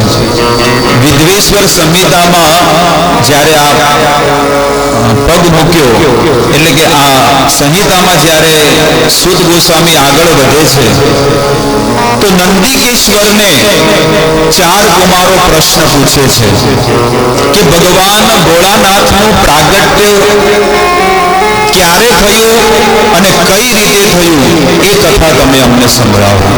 આ સૃષ્ટિનું સર્જન કઈ રીતે થયું એ અમારે જાણવું છે. એક સમયની ઘટના છે કે ભગવાન ભોળાનાથની આ ઈચ્છા થઈ અને ભગવાને વિષ્ણુ અને બ્રહ્માને પ્રગટ કર્યા. શિવ મહાપુરાણમાં આનું પૂરું વર્ણન છે કે ભોળાનાથ ભગવાન વિષ્ણુને પ્રગટ કરી અને એમને આદેશ આપ્યો કે તમે આ સૃષ્ટિને નિર્માણ કરો. ભગવાન વિષ્ણુની નાભીમાંથી એક કમળ ખીલ્યું અને કમળનાળની અંદર એ કમળમાં બ્રહ્મા સ્થિત થયા અને બ્રહ્માજી એ કમળનાળની અંદર બધે વિચરણ કરે છે. પણ સંપૂર્ણ લોક, સંપૂર્ણ બ્રહ્માંડ ખાલી હતું. ત્યારે બ્રહ્માજીને એક દિવ્ય ધ્વનિ આવી, તપઃ તપઃ, હે બ્રહ્મા તમે તપ કરો. ત્યારે બ્રહ્માજી તપ કરે છે અને અસંખ્ય અનંત કોટી જીવોની ઉત્પત્તિ કરે છે. આકાશ, પૃથ્વી, અગ્નિ, જળ, વાયુના એના સહારો લઈ અને આ સૃષ્ટિનું નિર્માણ કરી 84 લાખ પ્રકારના જીવોની ઉત્પત્તિ કરે છે. એના પહેલાની જ્યારે સૃષ્ટિ નહોતી તે એના પહેલા ભગવાનનું એક દિવ્ય સ્તંભ પ્રગટ થયું.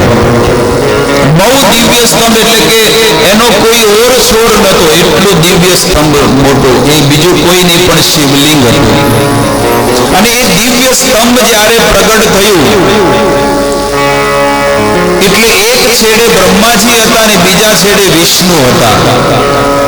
બ્રહ્માજીએ એ શરત મૂકી કે જો આપણે આનો અંત શોધીએ અને જે આનો અંત શોધે ને એ સૌથી મોટો.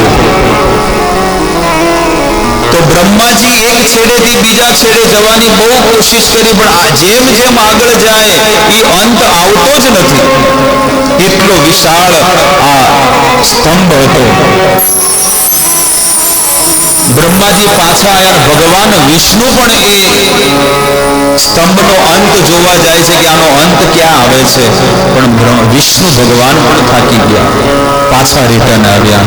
પણ રસ્તામાં કેતકી નામનું પુષ્પ જે છે ને એ જ્યારે મળ્યું એટલે બ્રહ્માજીએ કીધું કે તારે છે ને મારું એક કામ કરવાનું છે કે હવે હું વિષ્ણુ પાસે જાઉં છું. તારે એટલી સાક્ષી ભરવાની છે કે બ્રહ્માજીએ આખા સ્તંભની પરિક્રમા કરી નાખી છે. બ્રહ્માજીને પણ પદ જોતું હતું તો ખોટું બોલવું પડ્યું. ખોટું બોલ્યા બ્રહ્માજી. શિવ મહાપુરાણમાં વર્ણન છે કે બ્રહ્માજીને 5 મસ્તક હતા અને એક મોઢેથી એક ખોટું બોલ્યા. અત્યારે બ્રહ્માજીને 4 મોઢા છે. એટલે બ્રહ્માજીએ કેતકી પુષ્પને કીધું કે તારે આટલી સાક્ષી ભરવાની છે. કેતકી પુષ્પ તો કોઈ વાંધો નહીં, હું કહીશ. ભગવાન વિષ્ણુની પાસે આવ્યા બંને અને બે મળ્યા એટલે કે કેતકી પુષ્પ કહે છે કે બ્રહ્માએ આખું આ સ્તંભની પરિક્રમા કરી લીધી અને એમને સ્તંભનો અંત જાણી લીધો. એનો અંત કોઈ જાણી શકે એમ જ નથી. અને આ વાત જ્યારે થઈ એટલે સાક્ષાત ભગવાન શિવજી પ્રગટ થઈ ગયા મૂર્તિમાન રૂપે. એ સ્તંભમાંથી મૂર્તિમાન રૂપે શિવજી પ્રગટ થઈ ગયા અને પ્રગટ થઈને કાળ ભૈરવ રાક્ષસ પ્રગટ કર્યો. અને કાળ ભૈરવ રાક્ષસને કહે છે કે આ કેતકીને અને એ બ્રહ્માનું મોઢું કાપી નાખો.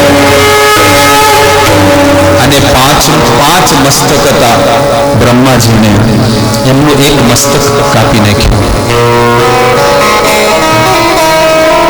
માનો ભગવાન ભોળાનાથ કે જે માથું ખોટું બોલે ને એને જીવવાનો અધિકાર પણ નથી.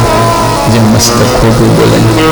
બ્રહ્માજી બહુ દુઃખી થઈ ગયા અને બહુ અંદર ગ્લાનિ કરવા લાગ્યા કે મેં ખોટું બોલ્યું ને એનું મને આ ફળ મળ્યું. બ્રહ્માજીને શ્રાપ આપી દીધો કે હે બ્રહ્મા, તમે ભલે સૃષ્ટિના તારણહાર કહેવાઓ પણ તમે ખોટું બોલ્યા એટલે તમારો આ સંસારમાં કોઈ જગ્યાએ મંદિર નહીં હોય. આ વાત કોઈ જગ્યાએ તમારું મંદિર નહીં હોય, કોઈ જગ્યાએ તમારી ઉપાસના સાધના નહીં થાય. અને ભગવાન વિષ્ણુને કીધું કે તમે ખોટું ન બોલ્યા, તમે સત્યનો માર્ગ અપનાયો એટલે આ સંસારમાં તમે સૌથી વધારે મોટા પૂજનીય તમે બનશો. અમારા આશીર્વાદ છે. આ ભોળાનાથે આ વાત કરી. આવી રીતે ભોળાનાથ વિષ્ણુ અને બ્રહ્માજીને કહે છે કે તમે સૃષ્ટિનું સર્જન કરો અને સમસ્ત જીવોની ઉત્પત્તિ કરી અને આ સંપૂર્ણ બ્રહ્માંડને સંસારને તમે ચલાવો. ત્યારે અચ્યુત ભગવાન એટલે કે ભગવાન વિષ્ણુ જે છે ને એ બોલ્યા અને સ્તુતિ કરે છે અલગ અલગ શ્લોકમાં. ભક્તો, જે દિવસે ભગવાન તો અચલ રૂપે શિવલિંગના રૂપે તો હતા જ, પણ આ સંસારમાં પ્રથમ પહેલી વાર શિવજી એટલે કે સાક્ષાત ભોળાનાથ રૂપે મૂર્તિમાન રૂપે એ કયા દિવસે પ્રગટ થયા તો અહીંયા લખેલું છે શિવ મહાપુરાણમાં વિદ્વેશ્વર સંહિતા અધ્યાય 9. શિવરાત્રીને દિવસે ભગવાન ભોળાનાથ પ્રગટ થયા અને સંસારમાં એલાન કરી દીધું કે 4 પ્રહર સુધી જે મારી સેવા કરશે ને રાતના, એને મારી દિવ્ય પ્રેમા ભક્તિ મળશે. જે શિવરાત્રીના રાતના મારી ઉપાસના કરશે. એ બધી જ વાત ભગવાન વિષ્ણુ અને બ્રહ્માજીને એમને ઉપદેશ આપ્યો છે. દીનમેતત્ પુણ્યમ ભવિષ્યન્તિ મહોત્તરમ શિવરાત્રિરિતિ ખ્યાતા તીર્થરેશ મમ પ્રિય. ભગવાન ભોળાનાથ મૂર્તિમાન રૂપે પ્રગટ થઈને ભગવાન વિષ્ણુને કહે છે કે જે શિવરાત્રીને રાતના મારા શિવલિંગની જે ઉપાસના કરે છે અને રાત્રે જે 12 વાગ્યાથી લઈને સવારના 6 વાગ્યા સુધીની જે સાધના હોય છે, જે ઉપાસના હોય છે, કે કઈ રીતે એમની સેવા પૂજા કરવી, પંચામૃતથી એમનો અભિષેક થતો હોય છે. પહેલા એમાં વર્ણન છે બધું કે પહેલા સાદા જળથી એટલે કે અંદર ગંગાજળ નાખી અને શિવલિંગને સ્નાન કરાવવું પડતું હોય છે બ્રહ્મ મુહૂર્તમાં. આખી રાત એમના અલગ અલગ સ્તોત્રનો પાઠ થતો હોય છે, એમનો અલગ અલગ ફ્રૂટથી અભિષેક થતો હોય છે. શેરડીના જ્યુસ આવે, અલગ અલગ જ્યુસથી એમનો અભિષેક કરવામાં આવે છે. 11 પ્રકારના જ્યુસ આવે, એ જ્યુસથી એમનો અભિષેક થાય છે. અને સવારમાં પરોઢિયામાં જ્યારે 4:30 વાગે એટલે એ બ્રહ્મ મુહૂર્તમાં એમને 5 વસ્તુથી અભિષેક કરવામાં આવે છે. સૌથી પહેલો ઘીથી અભિષેક કરે છે. ઘીથી શિવલિંગ અને જે પીઠ છે ને એ બધાનો અભિષેક થાય છે બ્રહ્મ મુહૂર્તમાં. અને ઘીથી અભિષેક થયા પછી મધ જે છે ને મધનો અભિષેક કરવામાં આવે છે. એના પછી દહીંનો અભિષેક કરે છે. ઘી, મધ, દહીં અને પછી દૂધ. દૂધનો પૂરો અભિષેક થઈ જાય, શિવલિંગ અને પીઠ આ બધાનો જ્યારે અભિષેક થઈ જાય એના પછી દૂધ અને દૂધ પછી ગંગાજળ અને ખડી સાકર મિશ્રિત જે હોય ને એ દિવ્ય જળથી ભગવાનનો શિવલિંગનો અભિષેક કરવામાં આવે છે 4:30 વાગે બ્રહ્મ મુહૂર્તમાં. અને એ જ્યારે શુદ્ધ જળથી જ્યારે અભિષેક થઈ જાય એના પછી એમને વસ્ત્ર અર્પણ કરવામાં આવે છે. જનોઈ અને નરાસડી કહેવામાં આવે ને એ એમને પહેરાવવામાં આવતી હોય. એક વસ્ત્ર પછી પહેરાવે અને એના પછી ફૂલની માળા એમને પહેરાવે છે. અને 5 પ્રકારના ગંધ કહેવામાં આવે છે. હબીલ, ગુલાલ જે હોય છે ને એનાથી એમનો અભિષેક થતો હોય છે. આવી રીતે એ પોણા કલાકની 45 મિનિટની એમની ઉપાસના હોય છે. અને એ ઉપાસના 5 વાગે પતી જાય એટલે 5 વાગે શંખ વગાડી અને એમની આરતી કરવામાં આવે છે. આવો એ ભોળાનાથની આપણે આરતીનો પણ લાભ લઈએ.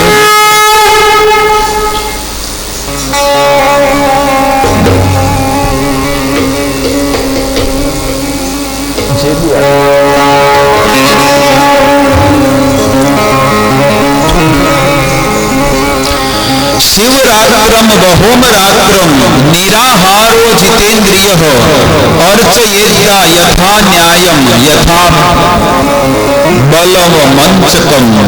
કે શિવરાત્રીને દિવસે આખો દિવસ અને આખી રાત જે નિરાહારનો અર્થ કે એટલે કે પાણી પીધા વગર જો ઉપવાસ કરે છે ને તો ભોળાનાથને કેટલી બધી કૃપા પ્રાપ્ત કરે છે.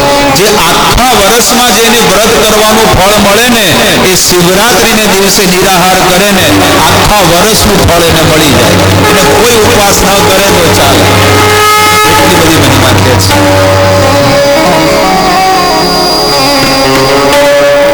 યદ ફલમ મમ પૂજાયામ વર્ષમ એકમ નિરંતરમ.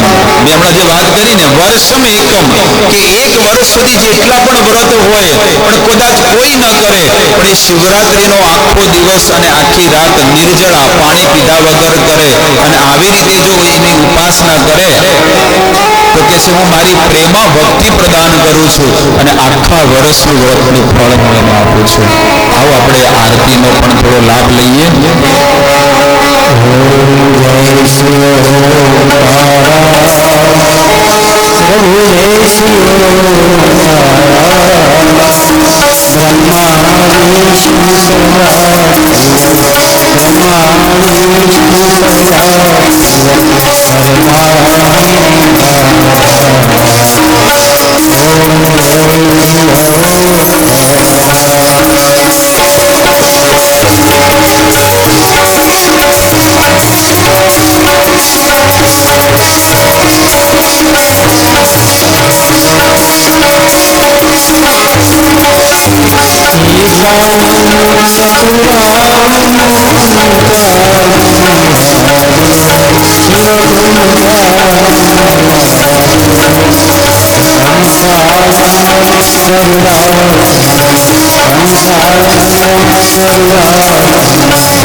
આ રીતે બધી ઉપાસનાની બધી વિધિ ભોળાનાથ જે છે પ્રગટ થઈને બ્રહ્મા અને વિષ્ણુને બધી કરે છે કે કઈ રીતે શિવરાત્રિના દિવસે ભગવાનની સેવા કરવી, એમની ઉપાસના કરવી.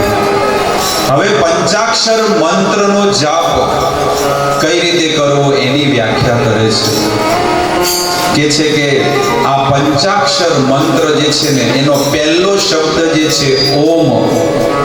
ભગવાન ભોળાનાથ કહે છે કે પહેલો શબ્દ જે છે ને મારી વાણીમાંથી નીકળેલો છે. એટલે આપણે હિન્દુ માત્ર જેટલા પણ લોકો ભલે બધા અલગ અલગ ધર્મમાં હોય પણ દરેકના ઘરમાં આ ચિહ્ન તો હોવું જ જોઈએ. આ ઓમ શબ્દ જે છે ને એ ભગવાનનું સૂચક છે અને ભગવાનનો આ પહેલો શબ્દ એમની વાણીમાંથી આ શબ્દ નીકળેલો છે.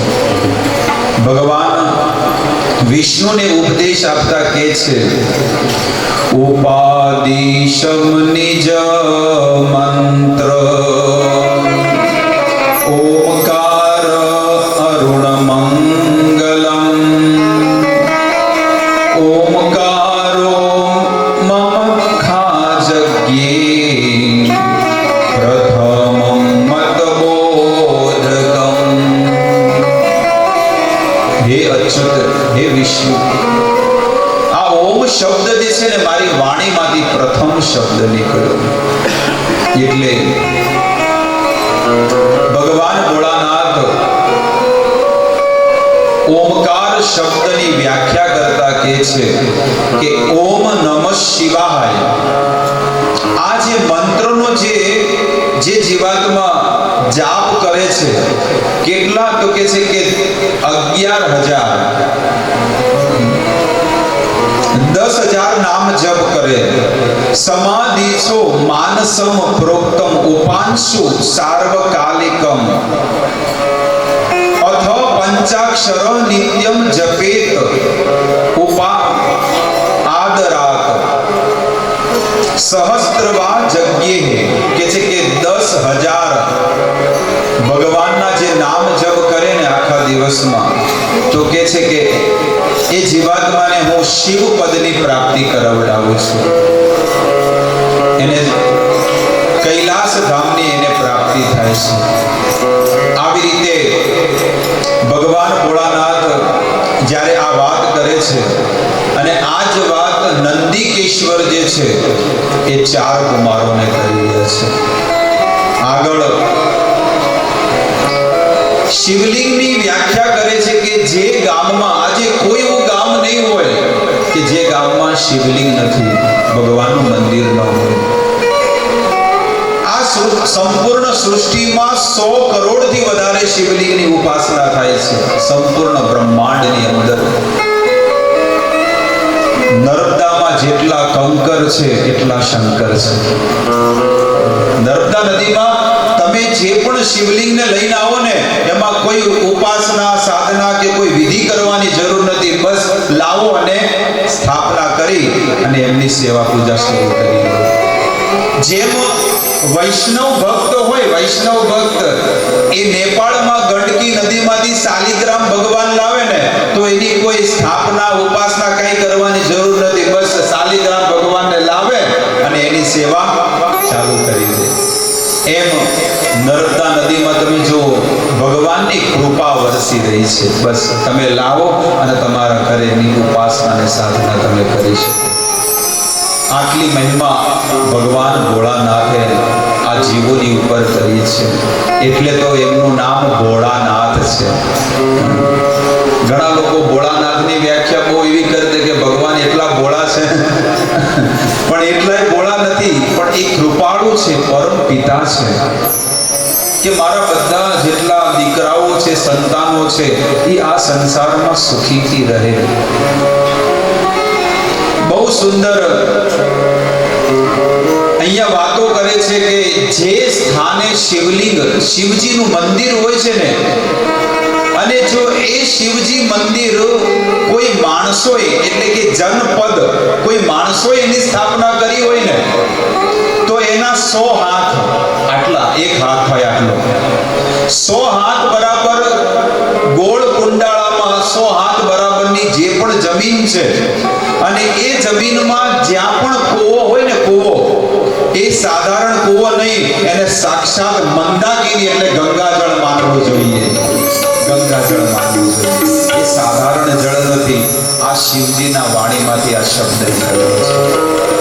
અને જે દેવતાઓ દ્વારા કે જે મારા દ્વારા સ્થાપિત થયેલા છે, કયા 12 જ્યોતિર્લિંગ જે ભગવાન દ્વારા સ્થાપિત કરવામાં આવ્યા છે. ભલે નિમિત્ત ભક્તો બન્યા હોય કોઈ, પણ ભગવાન પ્રગટ થઈને એ 12 જ્યોતિર્લિંગની વ્યાખ્યા કરે છે કે જે મારા દ્વારા, એટલે કે ભગવાન દ્વારા જે સ્થાપિત છે 12 જ્યોતિર્લિંગ. અને એ જે એક ક્ષેત્ર જે છે ને એને પંચકોશી ક્ષેત્ર કહેવાય.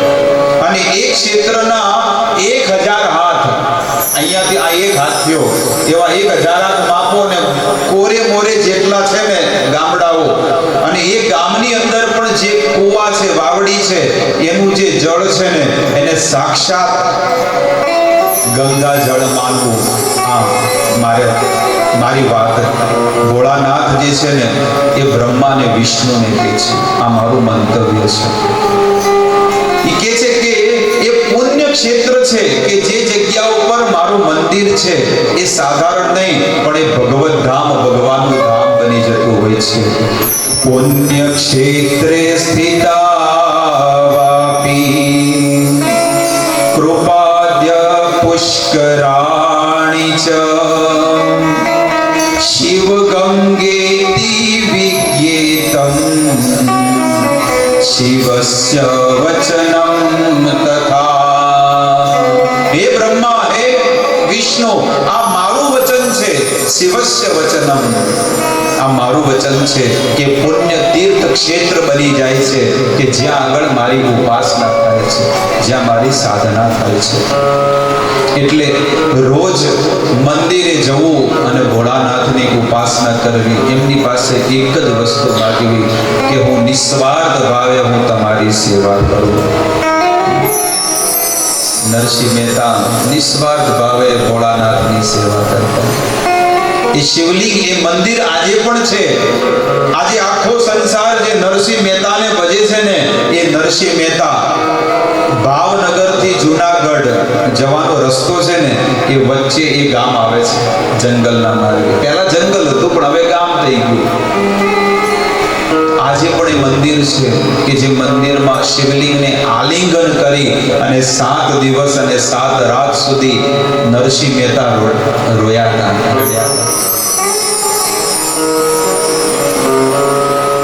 નરસિંહ મહેતા ભોળાનાથને કહે છે, પ્રગટ થઈ ગયા અને ભોળાનાથ કહે છે, માંગો, મારો ભક્ત જે માગે હું એને આપું છું. નરસિંહ મહેતા કહે છે કે મને તો માગતા નથી આવડતું, તમને જીવનમાં જે વાલું એ મને આપો. એટલે ભોળાનાથ બહુ દયાળુ ને બહુ કૃપાળુ છે. જે જગ્યા જે ભોળાનાથનું મંદિર હોય એ પવિત્ર તીર્થ ક્ષેત્ર હોય છે. હવે નંદિકેશ્વર સનત કુમારોને કહે છે કે જે પણ તીર્થધામમાં આપણે દર્શન કરવા જઈએ તો ત્યાં કઈ વસ્તુનું ધ્યાન રાખવું જોઈએ. આપણે બધા ઘણા લોકો નહીં થેલા ઉપાડીને હેડો આપણે યાત્રા કરવા હેડો જાવું છે, પણ એમાં બધા નિયમો છે. ભગવાનના કોઈ પણ તીર્થમાં તમે જાઓ, વૃંદાવન જાઓ, હરિદ્વાર જાઓ, રામેશ્વર જાઓ, જગન્નાથપુરી જાઓ કે કોઈ પણ ક્ષેત્રમાં તમે જાઓ, બધી જગ્યાએ એક જ નિયમ લાગુ પડે છે. અને એ નિયમ આજે જાણી લો. જો તમે ભગવાનના ધામમાં તીર્થયાત્રા કરવા જાઓ છો તો તમે આ નિયમનું ફોલો કરો, પાલન કરો. શ્લોક સાથે 12મા અધ્યાયનો વિદ્વેશ્વર સંહિતાનો જે 12મો અધ્યાય છે એમાં 5 નંબર શ્લોક હું બોલું છું. તીર્થ ક્ષેત્રે સદા કાર્ય સ્નાન દાન જપાદિકમ અન્યથા રોગ દારિદ્રમ ભુક્ત્વા અનુયા નરઃ. યા નરઃ એટલે કે એ નર જે યાત્રા કરવા જાય છે પણ આ વસ્તુનું પાલન નથી કરતો, તો કહે છે કે એ વ્યક્તિને બહુ દુઃખ મળે છે. કયું કહે છે? સાંભળવું છે કે આગળ જઈએ? સાંભળવું છે કે ઓગળવું છે?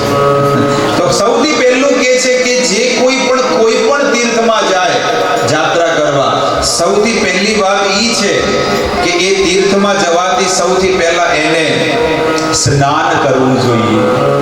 જે તીર્થમાં જે પવિત્ર જળ છે ને એમાં એને સ્નાન કરવું જ જોઈએ, ફરજિયાત. ન કે એને ધામનો દોષ લાગશે. આ પહેલી વસ્તુ. અમુક લોકોનો સ્વભાવ એવો હોય કે ઓય પાણી સારું નથી, પેલે આગળ થોડા જાઓ કે નહીં કહેતા, એ બોલ હોય આવો આ બાજુ નહીં પેલી બાજુ આગળ હેડો, આપણે હવે પાણી બરોબર નહીં, આ પેલા નોઈસ કે નહીં કહેતા. પવિત્ર જળ ક્યારે દૂષિત નથી હોતું. દૂષિત તો આપણું મન છે, આપણી અંદર કે હોય સારું છે ને હોય. અમુક લોકો સ્નાન કરે ને અમુક તો કે ના થોડા સટકોરા નો, પણ અમુક કે સટકોરા નહીં હોતા. તીર્થ ક્ષેત્ર બહુ પવિત્ર કહેવાય. આપણું કેટલું પરમ સૌભાગ્ય કહેવાય કે સરસ્વતી નદી આપણી બાજુમાં છે. તમને કદાચ એમ લાગે કે નદી નથી, પણ નદી છે, આજે પણ વહે છે ભૂતળમાં. પણ એ જે રજ છે ને રજ, અરે એમાં પણ સ્નાન કરવાથી પુણ્ય મળે છે. આ વેદ કહે છે એની રજ છે ને રજ, એ રજ પણ બહુ પવિત્ર છે. એને તો માથામાં લઈ અને એનાથી સ્નાન કરવું જોઈએ. કારણ કે એ સદીઓથી એ જે રજ છે ને માટી, એ સદીઓથી સરસ્વતી નદીને સ્પર્શ થઈને આવી છે. તો એ રજ પણ કેટલી પવિત્ર હશે સિદ્ધપુરની. પણ એ જગ્યા ઉપર જવું જોઈએ ને, એને વંદન કરવા જોઈએ જગ્યાને.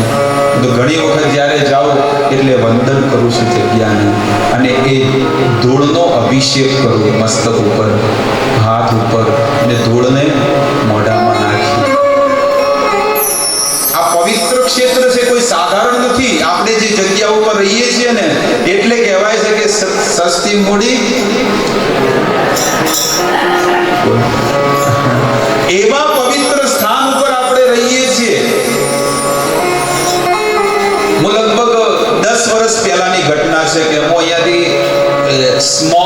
પિકનિક યાત્રા લઈ ગયો હતો. ઊંઝા ઉમિયા માતાના દર્શન કરવા, મહેસાણા ગયા હતા, બહુચરાજી અને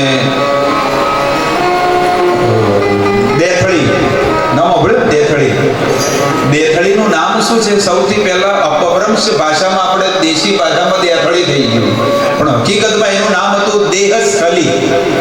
શું હતું? ભાગવત પુરાણમાં વર્ણન છે દેહસ્થલી, પણ આપણે અપભ્રંશ ભાષામાં શું થઈ ગયું? દેથળી.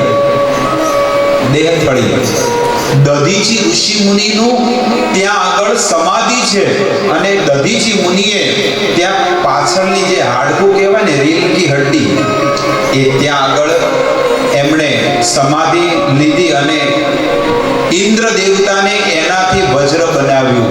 અને એક વિકરાળ રાક્ષસ હતો જેનું નામ વિત્રાસુર રાક્ષસ હતો, અને આ રાક્ષસ કોઈનાથી મરે એમ નતો. આ દેથળી ગામની કથા તમને કહું કે એનું ગામનું નામ અત્યારે દેથળી છે, પણ પહેલા દેહસ્થલી હતું. એટલે બધા દેવતાઓ એ અસુરથી બહુ કંટાળી ગયા હતા, ત્રાહિમામ થઈ ગયા હતા. આ તો આપણે આ કથા એટલા માટે કહું છું કે આપણે એ વિસ્તારમાં રહીએ છીએ, તેનું નોલેજ ને જ્ઞાન પણ હોવું જોઈએ ને, કે ત્યાં આગળ વટેશ્વર મહાદેવ છે. જો તમે દર્શન કરવા ગયા હોય તો, કેટલા લોકો ગયા છે વટેશ્વર મહાદેવ? અડધાય નહીં ગયા, ખાલી 10% ગયા.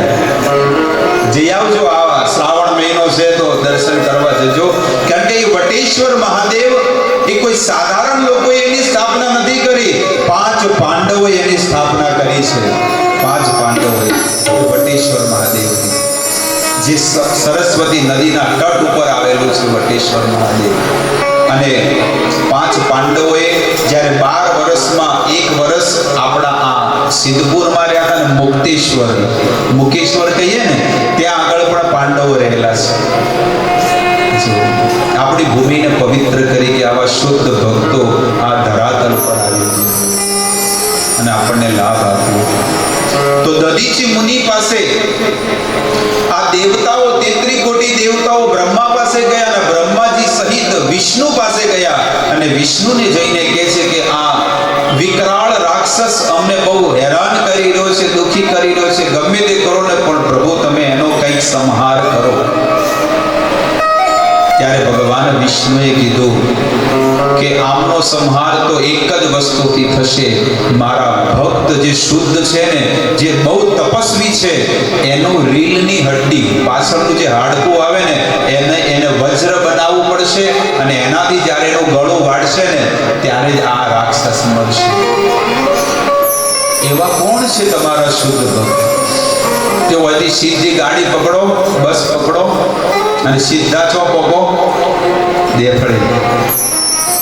સરસ્વતી નદીને કિનારે મારો એક ભક્ત જેનું નામ છે દધીચી, એની પાસે જાઓ અને એમને કહેજો કે ભગવાન વિષ્ણુએ કીધું છે કે તમારા પાછળનું વાહનનું હાડકું આપો. આ તો જઈને દેવતાઓ જઈને કહી દીધું કે તમારે શરીરનું હાડકું અમને આપો, અને અમે અશ્વિની કુમારો પાસે જઈએ, એનું વજ્ર બને ને ઇન્દ્ર દેવતા વજ્રથી કાપે, રાક્ષસ મરી જાય. માનો દધીચી મુનિ પરીક્ષા લે છે, અરે આ દેહ ભગવાને આપ્યો ને, ઈ આઈને એમ કહે ને કે તમે તમારો દેહ આપો તોય ના આલો, આ તો મારો છે. પરીક્ષા લેતા હતા દેવતાઓ, હું તો તમારી પરીક્ષા લઈ ગયો હતો, બાકી મને આ શરીરમાં કોઈ આસક્તિ, મોહ મમતા નથી. તરત જ સમાધિમાં બેઠા અને દેહનો ત્યાગ કરી દીધો. સ્વર્ગમાંથી કામધેનુ ગાય આવી અને હાડકામાં ચામડું બધું ચાટીને બહાર કાઢી નાખ્યું બધું. અને એવા દિવ્ય સંતનું પાછળનું જે વાહનનું હાડકું આવે ને, એનું અશ્વિની કુમારો દેવતાઓએ વજ્ર બનાવ્યું, અને વિત્રાસુર રાક્ષસ સાથે યુદ્ધ થયું. એનું વર્ણન ભાગવતમાં છે, 6ઠ્ઠો સ્કંદ વાંચો. 8મા અધ્યાયથી લઈને 12-13 અધ્યાય સુધીમાં 5 અધ્યાયમાં એનું વર્ણન છે. આ વિત્રાસુર એટલે કે આ સિદ્ધપુરની કથા શેમાં છે? શ્રીમદ ભાગવતમાં છે, 6ઠ્ઠા સ્કંદમાં. ઇન્દ્ર દેવતા સૌથી પહેલા વિત્રાસુરની સાથે યુદ્ધ કરે છે ને આમ ગદા મારીને, એટલે વિત્રાસુરે છે ને એ ગદા હાથમાં પકડી લીધી. હવે ઇન્દ્રની ગદા ચેવડી મોટી હશે અને વિત્રાસુરે આમ હાથમાં પકડી અને આમ નાખી, એટલે હાથીને છે ને એમનો એરાવત હાથી છે, અહીંયા માથા પર લાગ્યો ને મૂર્છિત થઈ ગયો, બેભાન થઈ ગયો. ઇન્દ્રની ટચલી આંગળીમાં અમૃતનો સ્ત્રાવ છે, આમ આંગળી કરી એટલે પાછો જીવતો થઈ ગયો. વિત્રાસુર કહે છે કે ઊભો શું રહ્યો છે, મારી પાસે યુદ્ધ કર મારી સાથે. વિત્રાસુર આવું બોલ્યો. ઇન્દ્ર દેવતા કે ગદા મારી તો હાલત થઈ, હવે વજ્ર મારું તો શું થાય? એટલે વિત્રાસુર કહે છે કે તારા હાથમાં જે વજ્ર છે ને એ કોઈ સાધારણ નથી, એક સંતની તપોભૂમિ કહેવાય છે. આ તપસ્યાથી બનેલું છે એટલે સાધારણ નથી, તું મને માર. અને હે ઇન્દ્ર, કદાચ તું મને મારે, કદાચ હું મરી પણ જાઉં, પણ હું હારીને પણ હું જીતેલો છું અને તું જીતીને પણ તું હારેલો છે. કારણ કે તું જીતીશ તો તને સ્વર્ગ મળશે અને હું હારીશ તો મને ભગવાનનું ધામ મળશે. આ વિત્રાસુર અને એ એવું યુદ્ધ કરે છે. એને તો બધું, એનો હાથ પેલા કાપી નાખ્યા, બે હાથ કાપી નાખ્યા. એ કાંઈ ન બોલ્યો વિત્રાસુર, બહુ વિકરાળ. અને જ્યારે એ વજ્રથી કાપવા ગયા ને ગળું, કારણ કે ગળું વાઢ્યું હતું, અને ગળું જ્યારે વાઢવા ગયા ને 1 વર્ષ લાગ્યું તો 365 દિવસ ખાલી ગળું વાઢતે વાઢતે. એ વિશાળ કેવડો મોટો રાક્ષસ હતો અને પછી મરી ગયો. દેવતાઓએ જે જે કાર્ય કર્યો. આ છે ભક્તો, આ આપણા સિદ્ધપુરની દેખડી ગામની કથા. તો બહુ અદ્ભુત પ્રસંગ છે. અમે વાતમાં તમને કીધું સ્નાન, કે કોઈ પણ તીર્થ ક્ષેત્રમાં જઈએ તો સૌથી પહેલું શું કરવું જોઈએ? સ્નાન. તમે બધા જવાના છો ને જગન્નાથપુરી, તો સમુદ્ર સ્નાન કરજો. બહુ અદ્ભુત છે જગન્નાથપુરીમાં. સમુદ્ર સ્નાન કરવાથી સંસારના બધા તીર્થોનું ફળ તમને જગન્નાથપુરીના સમુદ્ર સ્નાન કરવાથી મળી જશે. એટલે દરેક ભક્તો સમુદ્ર સ્નાન કરજો અને ભગવાન જગન્નાથજીના દર્શન કરવા. બહુ અદ્ભુત પ્રસંગ છે. તો સૌથી પહેલું કે છે કે સ્નાન કરવું જોઈએ. અને અહીંયા આગળ લખ્યું છે કે સદાનો અર્થ છે કે જેટલા દિવસ રહ્યા હોય ને એટલા દિવસ સ્નાન કરવું. બીજી વસ્તુ કે છે દાન કરવું અને જપ કરવા જોઈએ. ભગવાનના નામના શું કરવા જોઈએ? જપ કરવા જોઈએ. એવું નહીં કે હવાર નાસ્તો કરે બપોરે શું બનાવવાનું છે. લોકોને એવી ધારણા, એવું ક્યારે ન રાખવું જોઈએ. તમે ભગવાનના ધામમાં જાઓ છો ને, મને ભગવાન જગન્નાથજીની કે જે પણ તીર્થ ધામમાં જાઓ, ભગવાનની કૃપાથી મને જે પ્રસાદ મળ્યો ને હું પ્રેમથી એને સ્વીકાર કરીશ. બસ આપણે તપ કરવા જઈએ છીએ, સાધના કરવા જઈએ છીએ. બાકી ખાવા પીવાનું તો હોય ઘણું મળે છે ભાઈ, ઘણું મળે છે. ત્યાં આગળ આપણે તપ કરવાનું છે. મેં કીધું આ કથા કહેવા લાયક છે, બહુ સુંદર છે. કે છે કે તીર્થયાત્રામાં તીર્થ ક્ષેત્રે સદા કાર્યમ સ્નાન દાન જપ આદિકમ.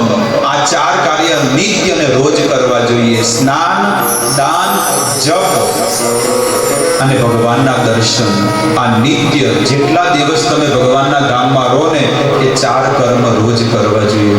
અને ઘણા લોકો કહે એસી ચાલુ છે જઈને શું કરું?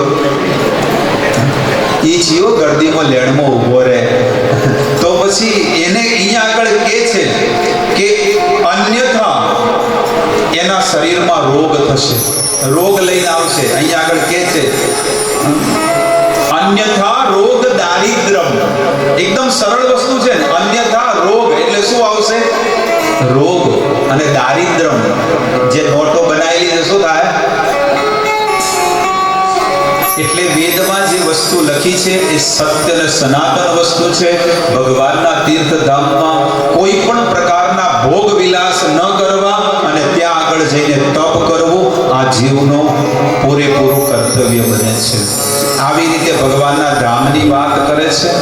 અને આગળ કથા કૈલાસ કૈલાસ ધામની અને માતા સતીની કથા કે છે એ કથા આપણે આવતીકાલે શ્રવણ કરશું. સૌ સમય બહુ અતિક્રમણ થઈ ગયો, 5 મિનિટ તમારી વધારે લીધી છે. હવે જે પણ આ કથાના જે દાતાશ્રીઓ છે, કૃષ્ણ કનૈયા લાલ કી જય. એટલે વાત કરીને મૂકી દીધો ફોન. એટલે પેલી બીજી બેનપણીએ પૂછ્યું કે કનો ફોન હતો? એટલે કે મારા સાસુનો. કે શું કહેતા હતા? એટલે કે છોકરો જ રહેતો નથી. તો કે કનો? કે મારા સાસુનો. ઈનો ને હા.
Right.